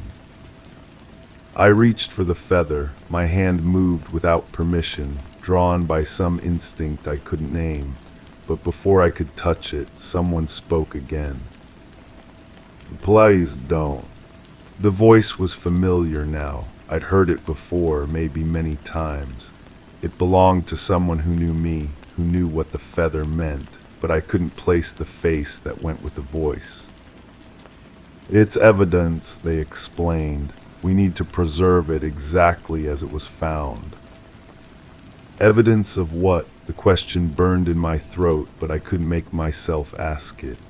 Some part of me already knew the answer, and that part was screaming to stay silent. The room grew colder, or maybe it was always cold, and I was just noticing now. The air conditioning cycled on with a mechanical wheeze, stirring the feather just enough to make it tremble. It wanted to fly away, to escape this place where it didn't belong. Like me, I wanted to escape too, but my feet wouldn't move. They were rooted to the linoleum floor, held by the weight of something I couldn't remember but couldn't forget. "Tell me about the morning," the voice said. "Start from the beginning." The beginning, where was the beginning? Everything felt like the middle of a story I'd missed the start of. I opened my mouth to say I didn't know, but different words came out. The bed was empty. Whose bed? I don't remember saying that, but the words hung in the air like they belonged there. The bed was empty. Someone was supposed to be there, but they weren't. The sheets were cold, pulled back like someone had gotten up quickly. What time was this? I shook my head. Time didn't make sense anymore. It could have been dawn or midnight. The light coming through the windows was wrong either way, too bright or too dim. Everything felt suspended, caught between moments that refused to connect. There was music playing, I heard myself say. Something soft, classical maybe. The music memory feels real. I can almost hear it now, strings and wind instruments weaving together in a melody that was meant to be comforting, but felt ominous instead. It was coming from another room, drifting through walls that seemed too thin to contain it. I followed the music. That's what happened next. I walked through a house that felt familiar and foreign at the same time, looking for the source of the sound. My bare feet were silent on hardwood floors that creaked under weight that wasn't mine. The music led me to a door that was slightly open. Light spilled through the crack, warm and yellow like lamplight. I pushed the door wider and the music stopped. The room was empty, just furniture covered in white sheets, like someone was moving out or moving in. But there was an indentation on one of the covered chairs, as if someone had been sitting there moments before. That's when I found the first feather. No, that's not right. The feather was in the other room, the cold room with the metal table. But there was something in the house too, something white and small and out of place. My memories are layering wrong, stacking on top of each other until I can't tell which came first. The house, the room, the questions, the music, they're all connected, but the connections keep shifting like puzzle pieces that change shape when I'm not looking. "You're doing well," the voice said. "Keep going." But I wasn't doing well. I was drowning in fragments that wouldn't fit together. The cinnamon smell was getting stronger, mixing with something else now. Something organic and warm, like bread baking or leaves decomposing. I called out, I said, someone's name. Whose name? It was on the tip of my tongue, a syllable away from being spoken. But every time I reached for it, it dissolved like sugar in water. The name belonged to someone important, someone who should have been there but wasn't. The house was too quiet after I called out. Even the music had stopped, leaving only the sound of my own breathing and the distant hum of appliances doing their mechanical work. Refrigerator cycling, heating system sighing, clocks ticking in rooms I couldn't see. I searched the house then, room by room, looking for signs of where someone had gone, but the rooms felt staged, like a museum exhibit of how people lived. Everything was in its place, but nothing felt lived in. Except for the feathers. They were everywhere once I started looking. Small white down feathers caught in carpet fibers, stuck to lampshades, floating in water glasses left on nightstands. Too many to be accidental, too many to ignore. "What do you think the feathers mean?" the voice asked. I don't know, but they make my chest tight with anxiety I can't name. They're beautiful and terrible at the same time, like snow that falls upward or flowers that bloom in darkness. "Someone collected them," I said, "kept them in a jar." Did I see a jar? The memory feels manufactured, but also true. A glass jar filled with white feathers, sitting on a shelf like a specimen collection. But when I try to remember where I saw it, the image scatters. The person in the room with me was writing things down. I could hear the scratch of pen on paper, documenting my words as if they were evidence too. But evidence of what? What crime was being recorded in my fractured recollections? "Let's talk about the blood," they said. Blood, the word hits like cold water, shocking and clarifying. There was blood. That's where the iron taste comes from, the metallic tang that won't leave my mouth. But whose blood? Where? "I don't remember blood," I said, but my voice sounded wrong, hollow, like I was lying to myself as much as to them. "It's okay," they said. "Memory protects us sometimes, hides things that are too difficult to process." But I want to process it. I need to know what happened, what I saw, what I did. The not knowing is worse than any truth could be. It sits in my stomach like something rotten, poisoning every thought with doubt. The feather on the table trembled again in the artificial breeze. So small and innocent, but it felt like the key to everything.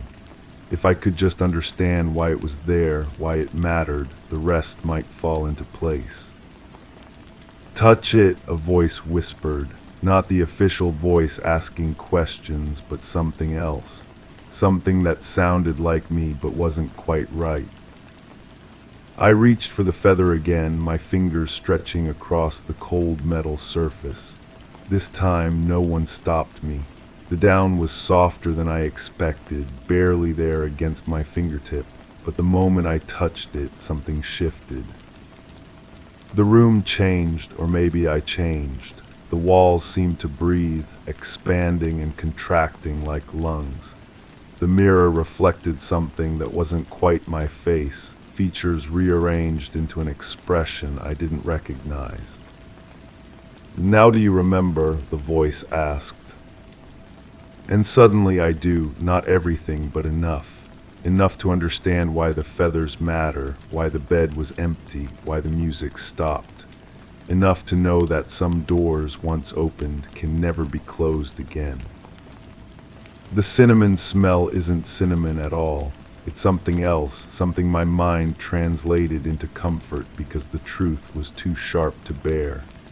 And the iron taste isn't just memory, it's still there, still real, still coating my tongue with its metallic persistence. I drop the feather back onto the table, but it doesn't fall the way it should. It floats, suspended for a moment that lasts too long before settling back into its perfect position. Waiting, always waiting. The door clicks shut behind me again, though I never saw it open. The sound echoes in the small room, bouncing off walls that seem closer now than they were before. My fingertips find the rough edge of the table, and the tremor under my skin starts all over again. White feathers drift through my dreams, and I wake with questions I'm not sure I want answered. The balance has tipped, but I still can't tell which way it's falling. Story 6. It wasn't unusual for the hall light to flicker, a loose bulb perhaps, or an old fixture. On most days, the kitchen was just the kitchen with its cluttered counter where the mail piled up. I didn't really pay much attention to which letters stayed unopened longer than others. The clock on the wall had stopped ticking weeks ago, but I never bothered with new batteries. The garage door creaked whenever it was opened, but the dents on its surface weren't new. In the attic, the cardboard boxes seemed just as heavy and undisturbed as ever. I leaned against the doorframe for a moment, looking out at the backyard. The grass grew wild near the edges, but the center was neatly trimmed. I closed the door gently, knowing that nothing had really changed. But something has changed. The nausea comes in waves now, rolling through my stomach like thick oil. It started that morning when I found myself standing in the bathroom, staring at my reflection without remembering how I got there. My face looked different somehow, hollow around the eyes, as if I'd been carved out from the inside.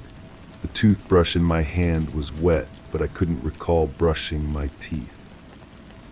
The feeling follows me everywhere now, a cold weight pressing against my ribs, making it hard to breathe properly. I catch myself holding my breath without realizing it, then gasping like I've been underwater. The sensation is familiar, though I can't place where I've felt it before. There was a woman at the grocery store yesterday, or maybe it was last week. Time moves strangely now, folding in on itself. She was reaching for something on a high shelf, her arms stretched above her head, and for a moment I couldn't move, couldn't look away. The way her fingers grasped at nothing reminded me of something, but the memory slipped away before I could catch it. I found myself following her through the aisles, staying just far enough behind that she wouldn't notice. Not because I wanted to frighten her, but because watching her felt necessary somehow.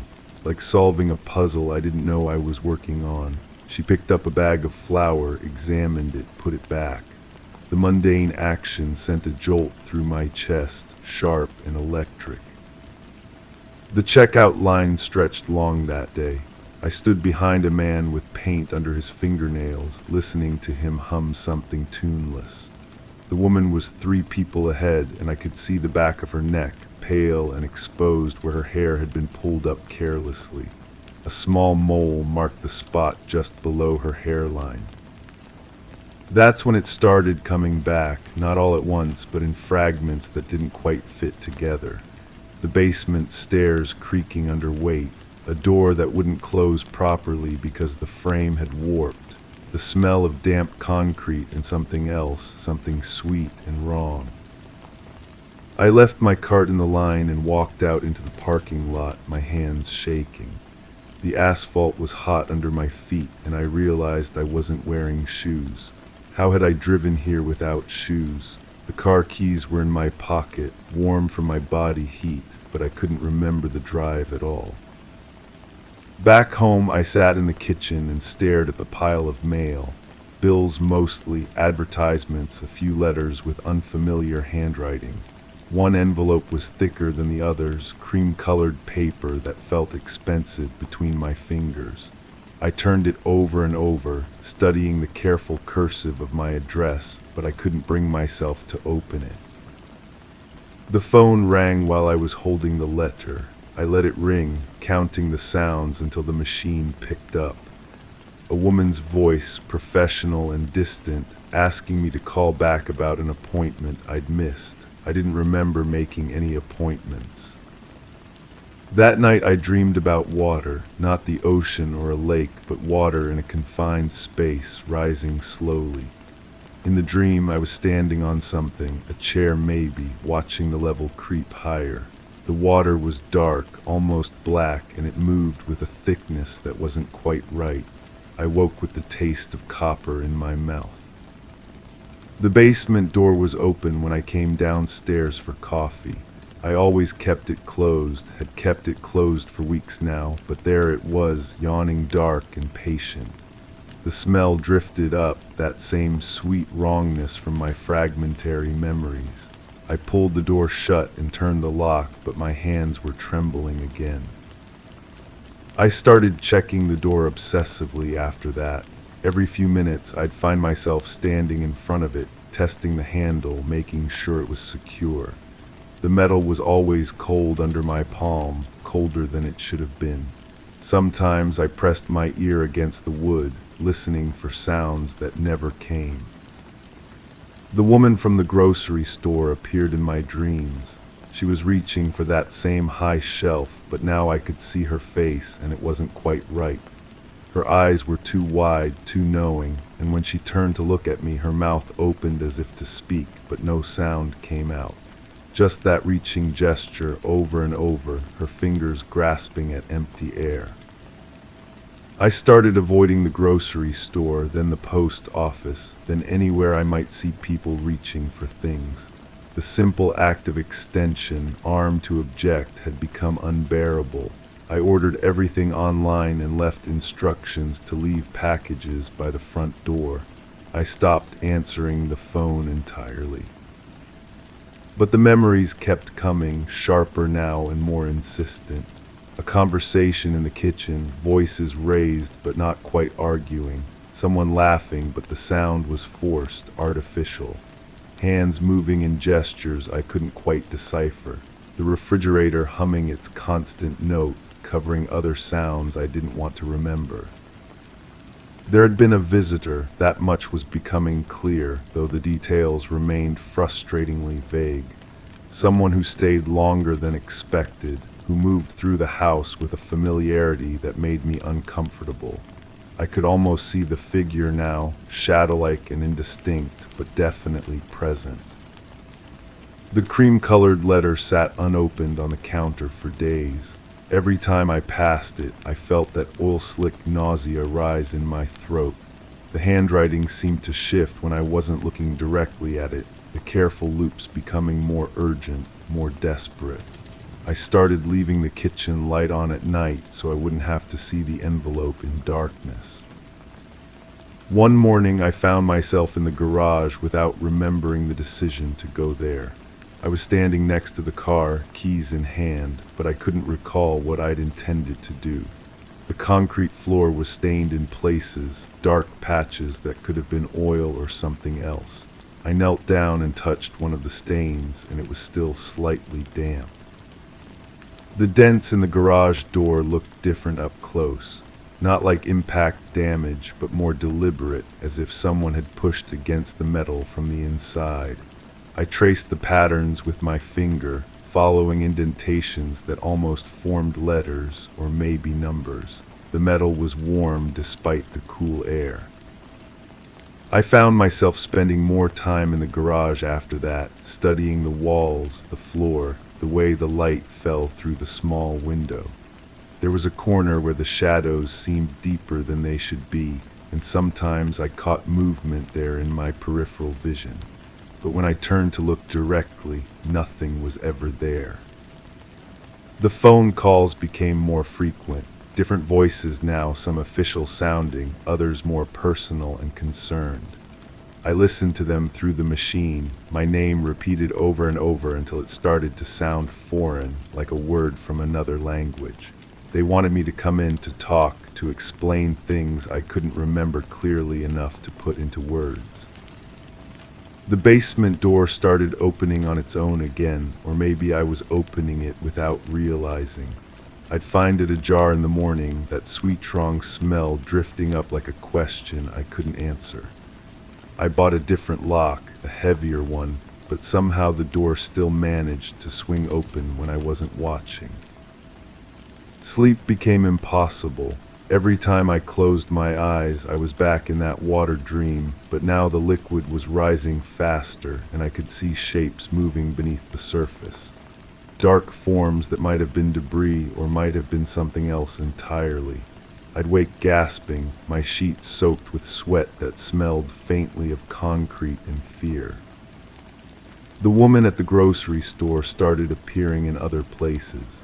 Standing at the bus stop when I drove past, sitting in a car at traffic lights, walking down streets I'd never seen her on before, always with that same reaching gesture, as if she was trying to grab something just beyond her grasp.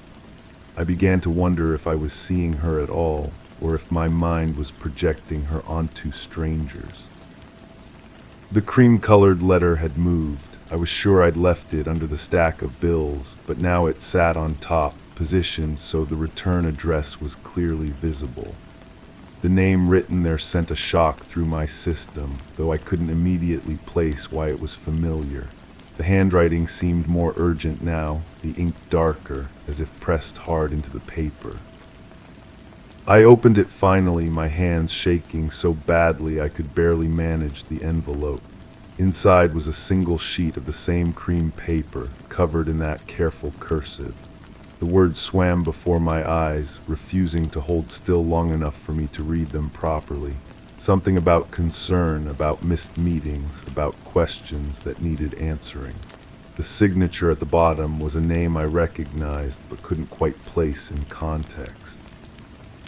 That night the basement door wasn't just open, it was wide open, as if inviting me down. The smell was stronger now, no longer sweet but acrid and demanding attention. I stood at the top of the stairs, looking down into darkness that seemed to move and shift like living shadow. My foot was on the first step before I realized I'd moved. The stairs creaked under my weight, each sound echoing in the confined space. I couldn't remember the last time I'd been down here, but my feet seemed to know the way. The concrete walls were damp with condensation, and something else that left dark streaks in patterns that almost made sense. At the bottom I found the source of the smell, not decay exactly, but transformation. Change happening too slowly to notice day by day, but undeniable when viewed all at once. The corner where the shadows had seemed deepest wasn't empty after all. Something was there, something that had been there all along, waiting for me to remember. The woman from the grocery store was reaching, had been reaching, would always be reaching, but not for something on a high shelf, for help that came too late or never came at all. Her fingers grasped at air because air was, all there had been when it mattered most. I climbed back up the stairs, each step heavier than the last. The door closed behind me with a sound like finality, but I knew it would open again. It would always open again because some doors can't be locked, no matter how many mechanisms you install, no matter how desperately you want to keep the past contained. The phone was ringing when I reached the kitchen. I answered it this time, lifting the receiver to my ear without checking the caller. A woman's voice, familiar now, asking the same questions I'd been avoiding. Where had I been? Why hadn't I come in as scheduled? Did I understand the seriousness of the situation? I hung up without answering, but the questions lingered in the air like smoke. The cream-colored letter lay open on the counter, its words finally clear and readable. An appointment I'd missed, a conversation that needed to happen, consequences that were already in motion. Outside, the backyard looked the same as always. Grass growing wild at the edges, center neatly trimmed. But now I could see the pattern in the trimming, the careful way the mowed section formed a shape that wasn't quite rectangular, wasn't quite random. A shape that suggested purpose, intention, the kind of deliberate action that leaves permanent marks. The nausea was constant now, no longer coming in waves, but settled deep in my stomach like a stone. I pressed my palm against the kitchen window, watching my breath fog the glass. In the condensation, I could almost see a face looking back, features that were mine but wrong somehow, distorted by guilt and the weight of remembering things I'd tried so hard to forget. The hall light flickered again, casting moving shadows that seemed to reach toward me with familiar desperation. I closed my eyes and felt the basement door swing open behind me, patient and persistent as memory itself. Story 7. It dripped with an irregular rhythm, like an offbeat metronome ticking in a hollow space. I stood at the threshold, my feet unwilling to cross into the shadows that stretched beyond the hallway's end. Each drop echoed sharper now, and with it came a sensation like cool mist on skin, an unwelcome memory I had long locked away. I reached for the light switch, fingers brushing against cold plaster, but the bulb refused to flicker to life. The air felt still, yet my pulse quickened, pushing me toward an unseen corner. The cadence of the drip was too familiar, unsettlingly so, as if it had been waiting for me to return. I hadn't heard that sound since I left. I know what happened in that basement. I've carried the truth with me for so long that it feels carved into my bones, a certainty as solid as the concrete walls that held our secret. My brother fell down those stairs. It was an accident, pure and simple. He'd been drinking again, stumbling around in the dark because he was too proud to ask for help finding the light. The wooden steps were old, warped from decades of moisture seeping through the foundation. Anyone could have missed their footing. The sound I'm hearing now, standing here after all these months away, is just a leaky pipe. The same pipe that dripped the night I found him at the bottom of those stairs, his neck bent at an angle that made my stomach turn. The same pipe that created the puddle of rusty water mixing with the blood from where his head struck the concrete floor. I called the paramedics. I called the police. I answered their questions with a steady voice because I had nothing to hide. My brother was troubled, everyone knew that. He'd lost his job at the factory, been evicted from his apartment, and I'd taken him in because that's what family does. He drank to forget his failures, and when he drank, he became reckless. The detective who interviewed me nodded with understanding when I explained how my brother would wander the house at night, opening cabinets, checking locks, moving through rooms like a restless ghost. The basement had become his refuge. He'd set up a makeshift bed down there, claiming the cool air helped him sleep. I'd warned him about those stairs, about going down there in the dark. The handrail had been loose for months, wobbling whenever you gripped it. I'd been meaning to fix it, but work kept me busy, and my brother always brushed off my concerns with that bitter laugh of his. So when I heard the crash that night, followed by silence, I knew exactly what had happened before I even made it to the basement door. The sight of him lying there, motionless, confirmed what logic had already told me. It was tragic but not mysterious. Accidents happen to people who tempt fate, and my brother had been tempting it for months. But now, standing here in this hallway, listening to that familiar drip, something feels different. The sound is coming from the wrong direction. The leaky pipe was near the water heater in the far corner of the basement. This dripping seems to be coming from directly below where I'm standing, from the area near the bottom of the stairs. I force myself to move forward, my hand trailing along the wall for guidance. The darkness feels thicker than it should, almost tangible, and the musty smell of the basement rises to meet me. But underneath that familiar odor, there's something else. Something metallic and sharp that makes the back of my throat tighten. My fingers find the basement door and I pause. The wood feels different somehow, smoother in some places, rougher in others. I run my palm across its surface and notice what feels like scratches, deep gouges in the wood that I don't remember being there before. They're positioned at about shoulder height, as if someone had clawed at the door from the other side. The dripping continues, steady and patient. I turn the handle and the door swings open with a prolonged creak that seems to echo longer than it should. The smell grows stronger, and with it comes a memory I'd pushed aside. My brother standing at this very door the morning before he died, his face pale and drawn, telling me he'd heard footsteps in the basement during the night.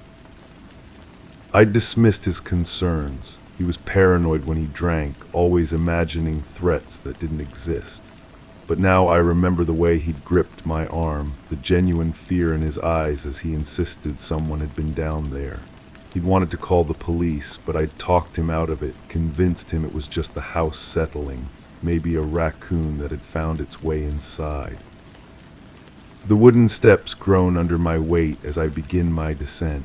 Each board seems to announce my presence, and I find myself moving more carefully than I ever had before. My hand seeks the handrail, but when my fingers close around it, it feels solid and secure, not loose at all, not the wobbling, dangerous support I remember describing to the detective. Halfway down the stairs, I stop. The dripping is louder now, more insistent, and I realize it's not the irregular rhythm I first thought. There's a pattern to it, almost like a code. 3 quick drops, then a pause, 2 drops, then a longer pause. It repeats endlessly, and something about the sequence makes my skin crawl. The basement air wraps around me like a damp cloth. I can make out shapes in the darkness now. The water heater in the corner, the shelving units along the walls, the area where my brother had made his bed. But the space looks different than I remember. Smaller somehow, as if the walls have moved closer together. I reach the bottom of the stairs and stand in the exact spot where I found him. The concrete floor feels solid beneath my feet, but when I kneel and run my hands across its surface, I can't find any evidence of what happened here. No stains, no chips in the concrete where his head might have struck. The floor is smooth and clean, as if it's been scrubbed repeatedly. The dripping stops.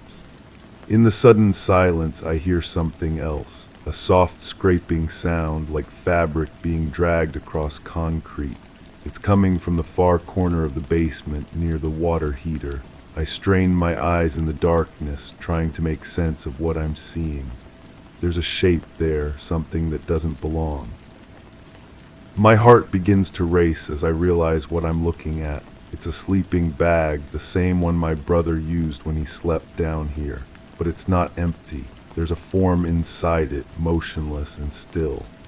The scraping sound comes again, and I see the sleeping bag move slightly, as if whatever is inside is trying to shift position. I call out, my voice cracking with uncertainty. No response. I take a step closer, then another.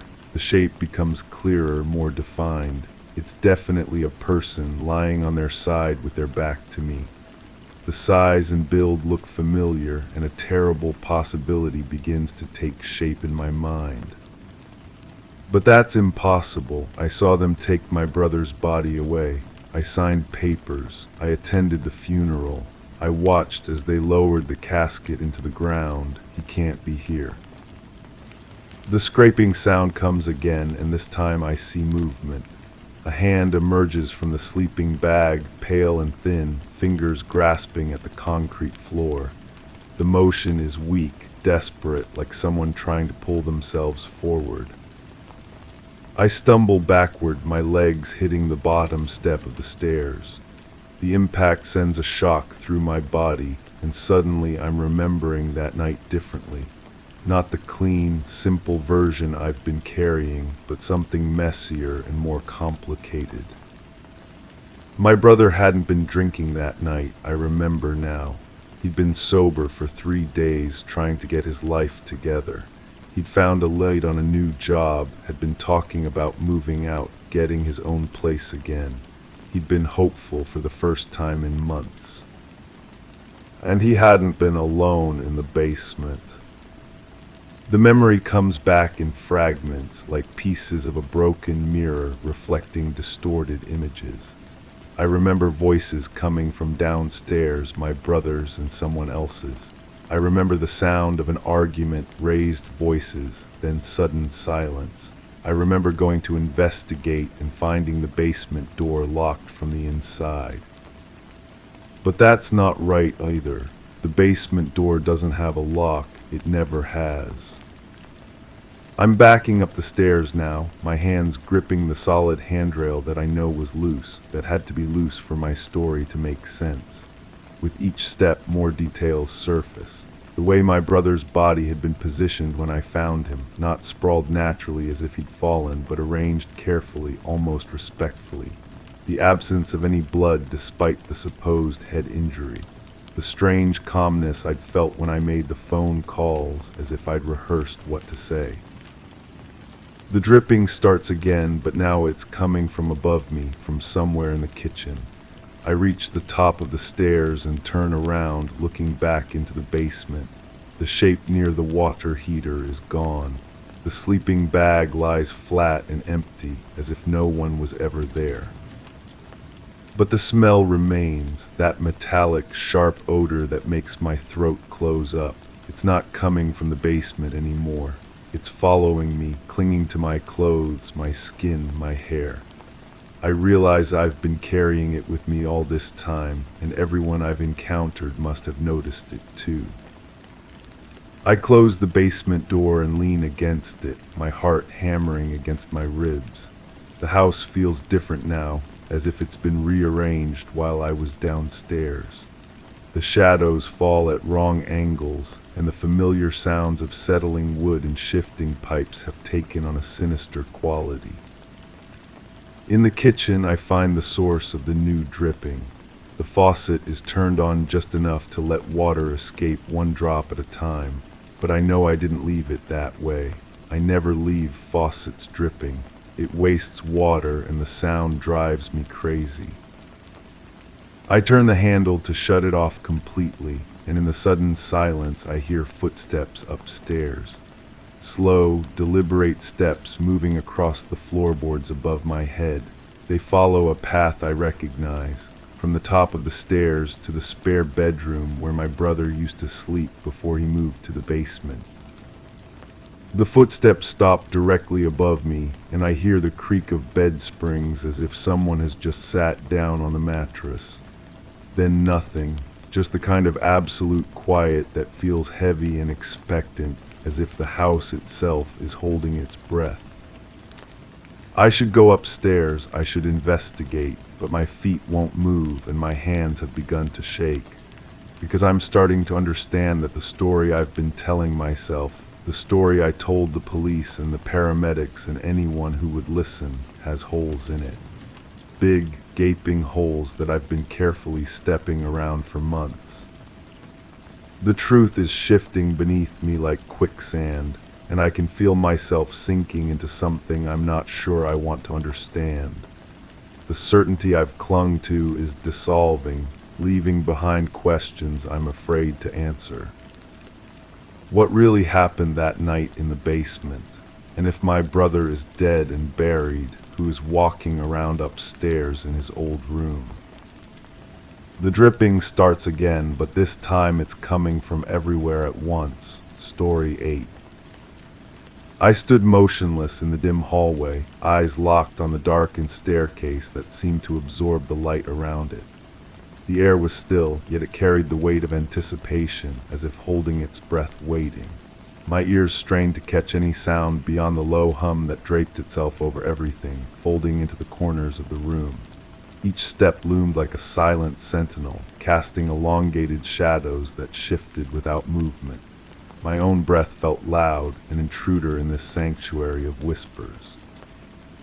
Then, just as I convinced myself that I was alone, a subtle draft brushed past me, lifting a strand of hair as if something had moved where it shouldn't have, leaving only a trace of its presence behind. The banister asterisk. My fingers traced the smooth wood of the banister, feeling for the familiar groove where countless hands had worn the surface thin. The wood was warmer than it should have been in this cold house, almost feverish to the touch.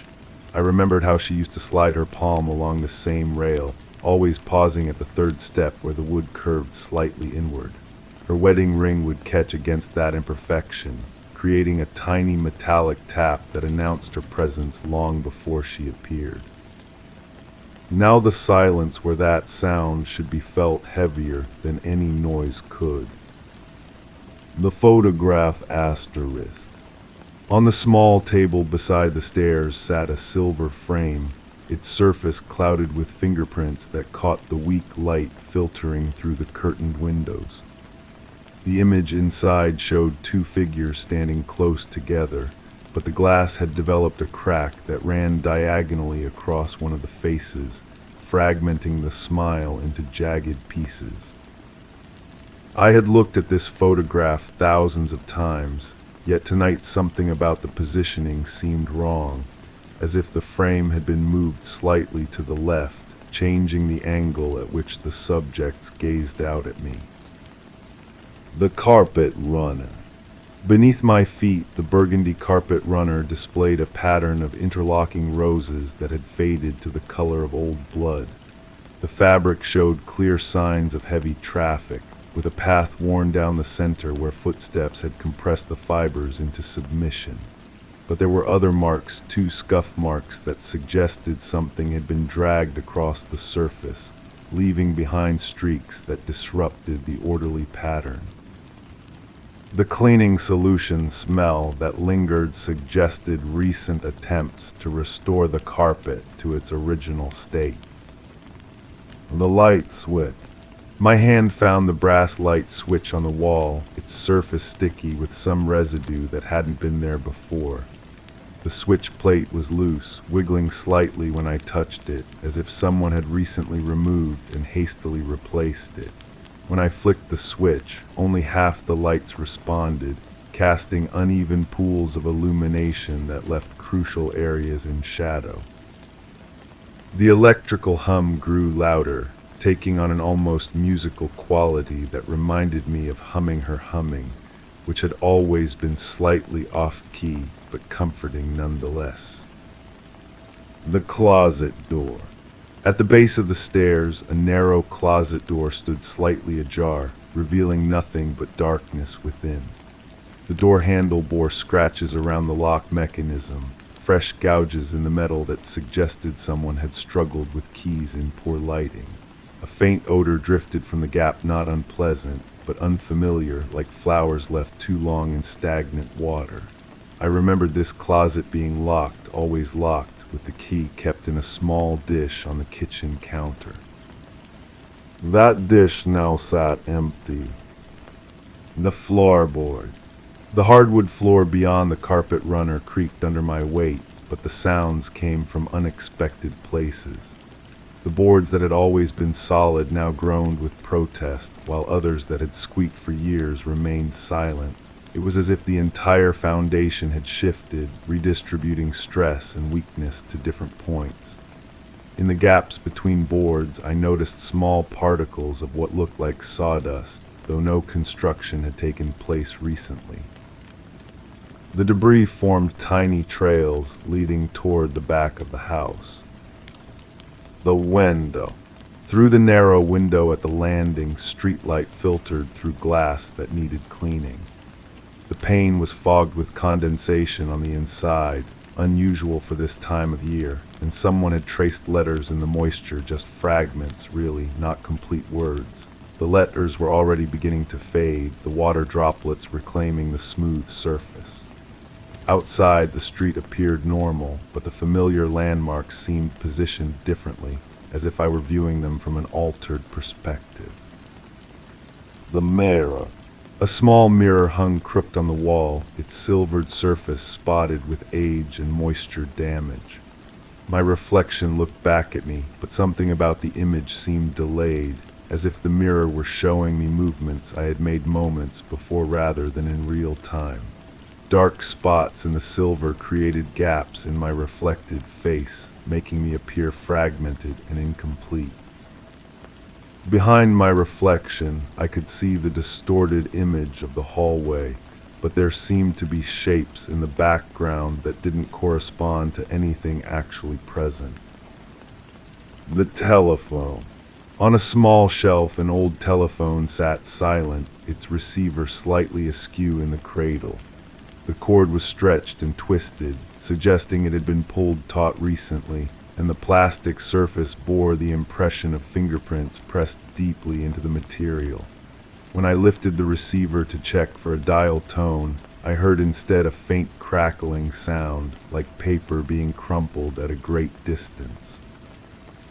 The sound formed patterns that almost resembled speech, but when I strained to make out words, the line went completely dead. The basement door. At the end of the hallway, a door I had never noticed before stood partially open.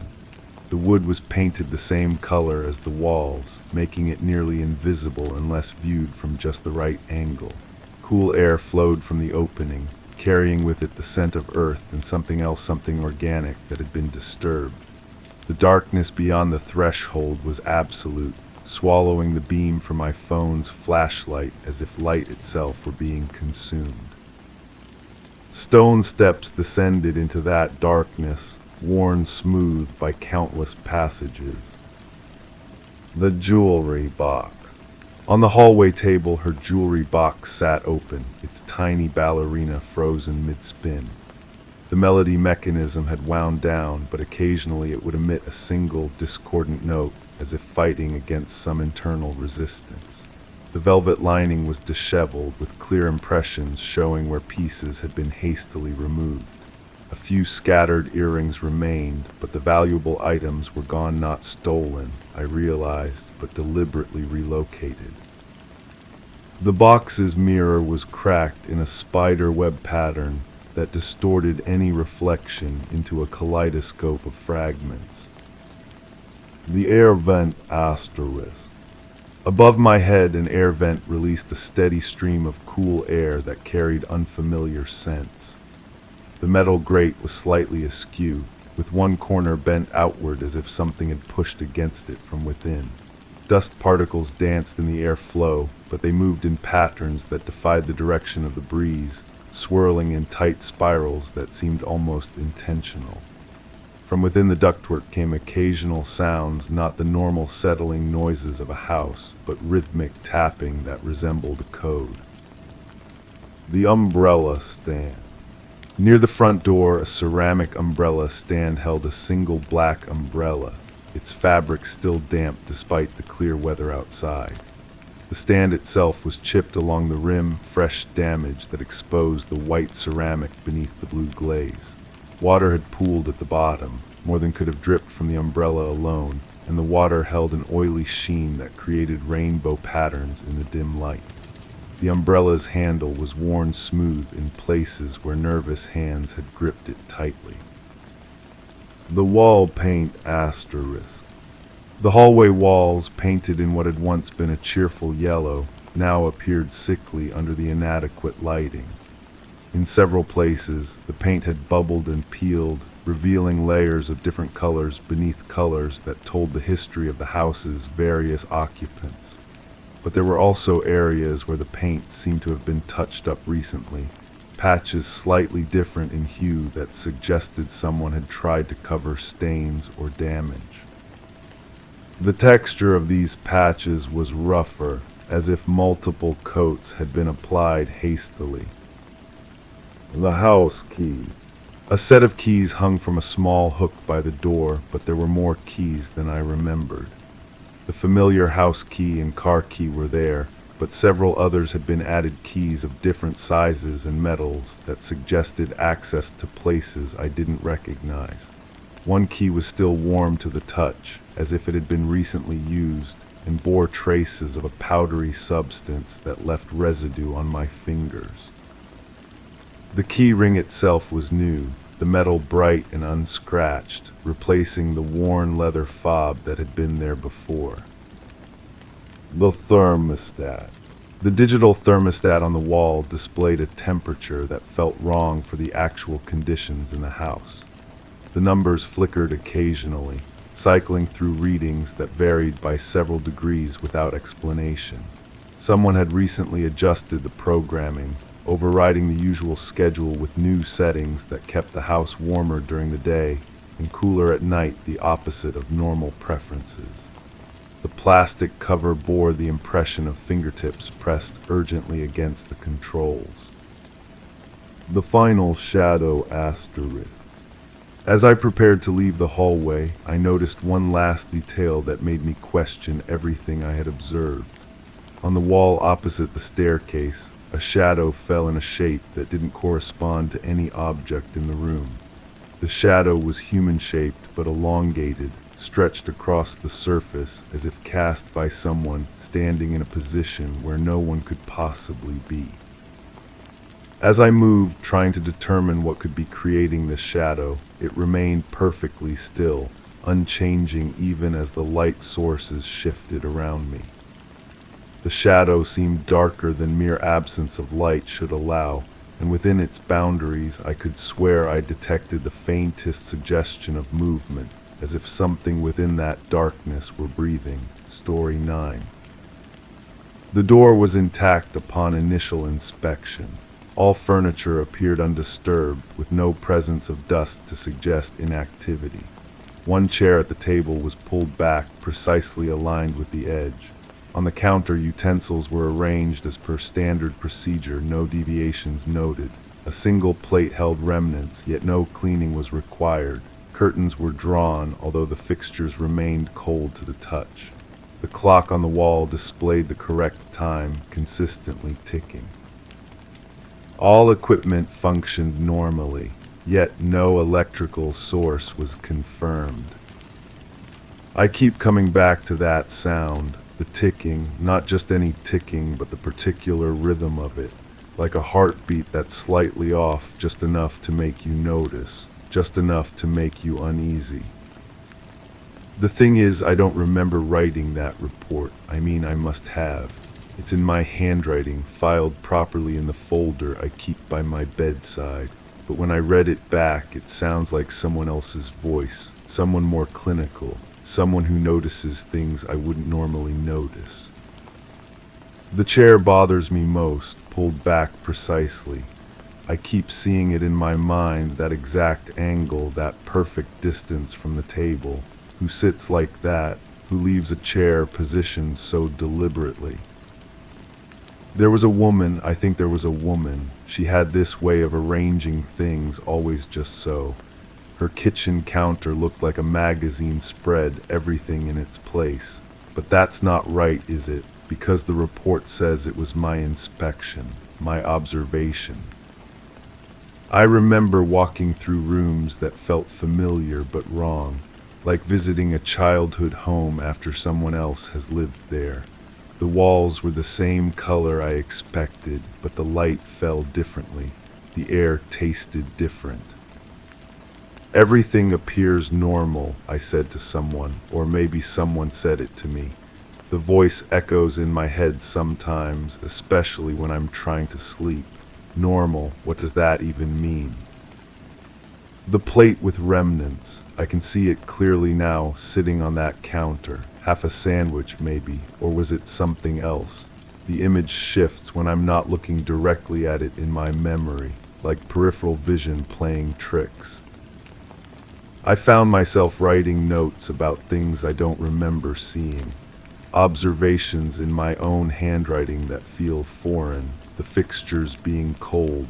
How did I know to touch them? What made me think to check? There was a pattern to how she moved through spaces, always touching certain surfaces, always avoiding others. The woman, if there was a woman. My notes don't mention anyone else being present, but I have this persistent sense of watching someone who wasn't supposed to be there. The electrical source, that detail haunts me, everything functioning without power, clocks ticking but no electricity confirmed. I remember checking outlets, flipping switches that did nothing. Or did they? The memory wavers between working lights and complete darkness. Sometimes I catch myself arranging my own kitchen the same way. Utensils in perfect rows, chair pulled back at that precise angle. I don't remember deciding to do it, but there it is. Standard procedure, my notes say. Who's standard? The curtains were heavy, I remember that much, thick fabric that blocked out everything. But cold fixtures suggest no warmth, no recent use, unless someone had been there recently, unless someone had just left. I keep thinking about that chair, the way it was positioned, not pushed in like you'd expect after a meal, but not carelessly shoved back either. Deliberate, measured, like someone wanted it found exactly that way. There are gaps in my memory around the inspection. I remember arriving somewhere but not where. I remember leaving but not when. The report exists, detailed and thorough, but I feel like I'm reading about someone else's experience. The ticking follows me now. I hear it in quiet moments, that same irregular rhythm. My own clocks don't sound like that. They tick normally, predictably. But this other sound, it's always slightly off, always making me count the beats and lose track. She used to count things, the woman, utensils, steps, the intervals between sounds. I can see her fingers moving, keeping track of something important. But that can't be right because my report mentions no one else present. The plate bothers me because it suggests interruption. Remnants imply someone stopped eating, but stopped for what? To answer a door that remained intact, to check fixtures that had gone cold. I dream about walking through those rooms now. In the dreams, everything is exactly as described in my report, but I'm not alone. Someone moves just ahead of me, always around the next corner. Someone who knows the layout better than I do. The handwriting analysis came back as mine. Of course it did. But I submitted samples from different periods and there are subtle variations, pressure changes, letter formations that shift slightly, as if I was copying someone else's observations rather than recording my own. Standard procedure, I keep coming back to that phrase, whose procedures, what training taught me to notice the precise alignment of furniture, the arrangement of ordinary objects. I can't remember learning any of this. The cold fixtures suggest abandonment, but the lack of dust contradicts that theory. Recent activity, but no signs of current occupation. The contradiction sits in my mind like a puzzle piece that doesn't quite fit. I found more reports in my files, similar observations, same clinical tone, rooms that appear normal but feel wrong, objects positioned with unnatural precision. Always that sense of recent departure, of someone having just left. The woman in my memories moves like she belongs in those spaces. She touches surfaces with familiarity, opens drawers without looking, navigates in darkness like she's memorized every obstacle. But she can't be real because I was alone during the inspection. The ticking has changed. It's faster now, more insistent. Or maybe I'm just listening more carefully. Maybe I'm finally hearing what was always there. Sometimes I catch myself writing reports about my own apartment, clinical observations about the arrangement of my furniture, the positioning of my dishes, as if I'm documenting evidence of my own existence. The chair remains the central mystery, that precise angle, that deliberate positioning. In my dreams, someone sits there just before I enter the room, someone who knows I'm coming and wants to be found. But the reports never mention anyone else, just empty rooms and careful observations, just the persistent sense that everything is exactly as it should be and completely wrong.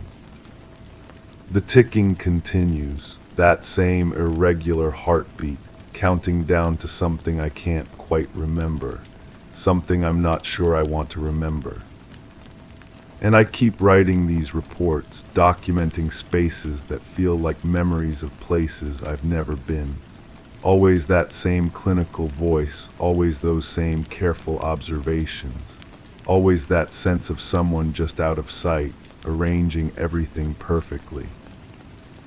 The door was intact, the furniture undisturbed, the chair pulled back at that precise angle. The ticking never stops. Story 10. I stood motionless, my eyes absorbing the peculiar tilt of a shadow across the floor. The room was silent, yet the sensation of quiet chaos swept through the corners, as if the walls themselves were whispering secrets. The air shifted subtly, carrying with it a faint creaking from above, a reminder of presence unseen. My breathing was steady, but my heart marked a rhythm of uncertainty. I waited for the shadow to prove itself a trick of the mind or a warning. It held stubbornly frozen until the faintest scratch of something unfamiliar cascaded from the ceiling, altering the stillness. The shadow belonged to a chair, her chair. Its high back cast that angular darkness across the hardwood, creating a shape that seemed to reach toward me like a beckoning finger. I remembered how she used to sit there every morning, coffee cup balanced on the armrest, reading the paper with an intensity that made me wonder what she was really searching for.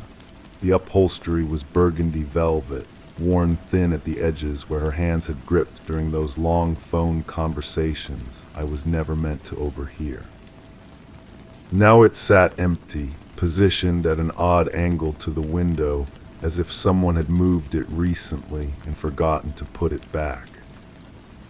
The coffee cup still rested on the side table beside it, white porcelain with a delicate blue rim, the kind she collected from antique shops during our weekend drives. A ring of dried coffee stained the bottom, dark and concentrated like a small eclipse. I couldn't remember when she'd last used it, but the smell lingered bitter and cold, mixed with something else I couldn't identify. Something metallic that made my tongue feel heavy when I breathed too deeply. The cup's handle was turned away from the chair, which struck me as wrong. She was left-handed. She always positioned things within easy reach of her dominant hand. The side table itself held other mysteries. 3 books stacked beneath a layer of dust that suggested weeks of neglect, yet the top book showed fingerprints on its cover. The spine read something about psychology, about the nature of memory and perception. I'd never known her to read such things. Her tastes ran toward romance novels and gardening magazines, light escapes from whatever thoughts occupied her during those increasingly frequent silences. The bookmark, a strip of paper torn from an envelope, protruded from somewhere near the middle. I wanted to open it, to see what had captured her attention, but my hands remained at my sides. Above me, the ceiling creaked again. The sound was rhythmic, deliberate, like footsteps pacing back and forth across the upstairs hallway, but the house was empty. I knew this because I had checked every room, calling her name until my voice echoed back to me from the walls. The floorboards up there were old oak, installed before we moved in. They groaned under weight, sang with each step, a wooden symphony I'd grown accustomed to over the years. Now they performed without a conductor, their melody both familiar and impossible. The staircase leading to that second floor dominated the far wall of the room. 13 steps with a mahogany banister she polished weekly with lemon oil. The 7th step squeaked always had, no matter how many times I'd offered to fix it. She said she liked the warning it provided, the way it announced visitors. But today I had climbed those stairs in silence, avoiding the 7th step out of habit, and found nothing but empty rooms and unmade beds. The runner carpet showed no recent impressions, no evidence of foot traffic, yet something continued to move above me. Her purse sat by the front door, exactly where she always left it. Black leather with silver clasps, the kind that snapped shut with a satisfying click. I had watched her place it there thousands of times, the final ritual of coming home. Inside, I knew, would be her wallet with pictures of us from better times, her reading glasses with one loose screw, and the small notebook where she recorded things she didn't want to forget. I had never looked inside that notebook, respecting the privacy she seemed to crave more each day. Now I wondered what secrets it contained, what observations she had deemed worth preserving. The front door itself bore no signs of forced entry. The deadbolt remained engaged, the chain lock hanging loose as she preferred during daylight hours. She had always been cautious but not paranoid, security conscious without being afraid. The peephole showed a wide-angle view of the empty street where her car sat parked in its usual spot. The keys to that car were missing from their hook beside the door, though the vehicle hadn't moved. I knew because I had checked the tires for warmth, pressed my palm against the hood for any trace of recent operation. Cold metal, cold rubber, cold truth. In the kitchen, her morning routine remained frozen in time. A single plate in the sink, traces of toast crumbs and jam like evidence at a crime scene. The jam jar stood open on the counter, its lid placed precisely beside it, another small habit I had catalogued over years of shared mornings. She was methodical about such things, never leaving tasks half-finished. The bread box contained 2 slices remaining from a loaf that should have been fresher. The expiration date suggested recent purchase, but the texture felt stale beneath my fingers. The refrigerator hummed its familiar tune, a mechanical lullaby that had provided background music to countless conversations. Inside, milk that had soured, vegetables beginning their slow surrender to time, and a casserole dish covered with foil. I lifted the foil and found something I didn't recognize, a mixture of ingredients that seemed random, almost experimental. She was an excellent cook, methodical and precise, but this looked like the work of someone distracted, someone whose mind was elsewhere. The smell was strange, not unpleasant but unfamiliar, as if she had been trying to recreate something from memory. Her bedroom told a different story. The bed was made with hospital corners, sheets pulled tight enough to bounce a coin. This was not how she made beds. She preferred a more relaxed approach, comfort over perfection. The pillows were arranged symmetrically, 2 on each side, though she slept alone now and had for months. Her nightstand held the usual items: reading glasses, a glass of water gone flat, and a small digital clock that blinked the wrong time. The power had gone out recently, but I couldn't remember when. The closet doors stood open, revealing clothes arranged by color and season. Everything appeared normal except for the empty hanger in the middle of her dress section. I tried to remember what had hung there, what she might have chosen to wear on her last morning in this house. The gap seemed significant, a missing piece in a puzzle I was only beginning to understand.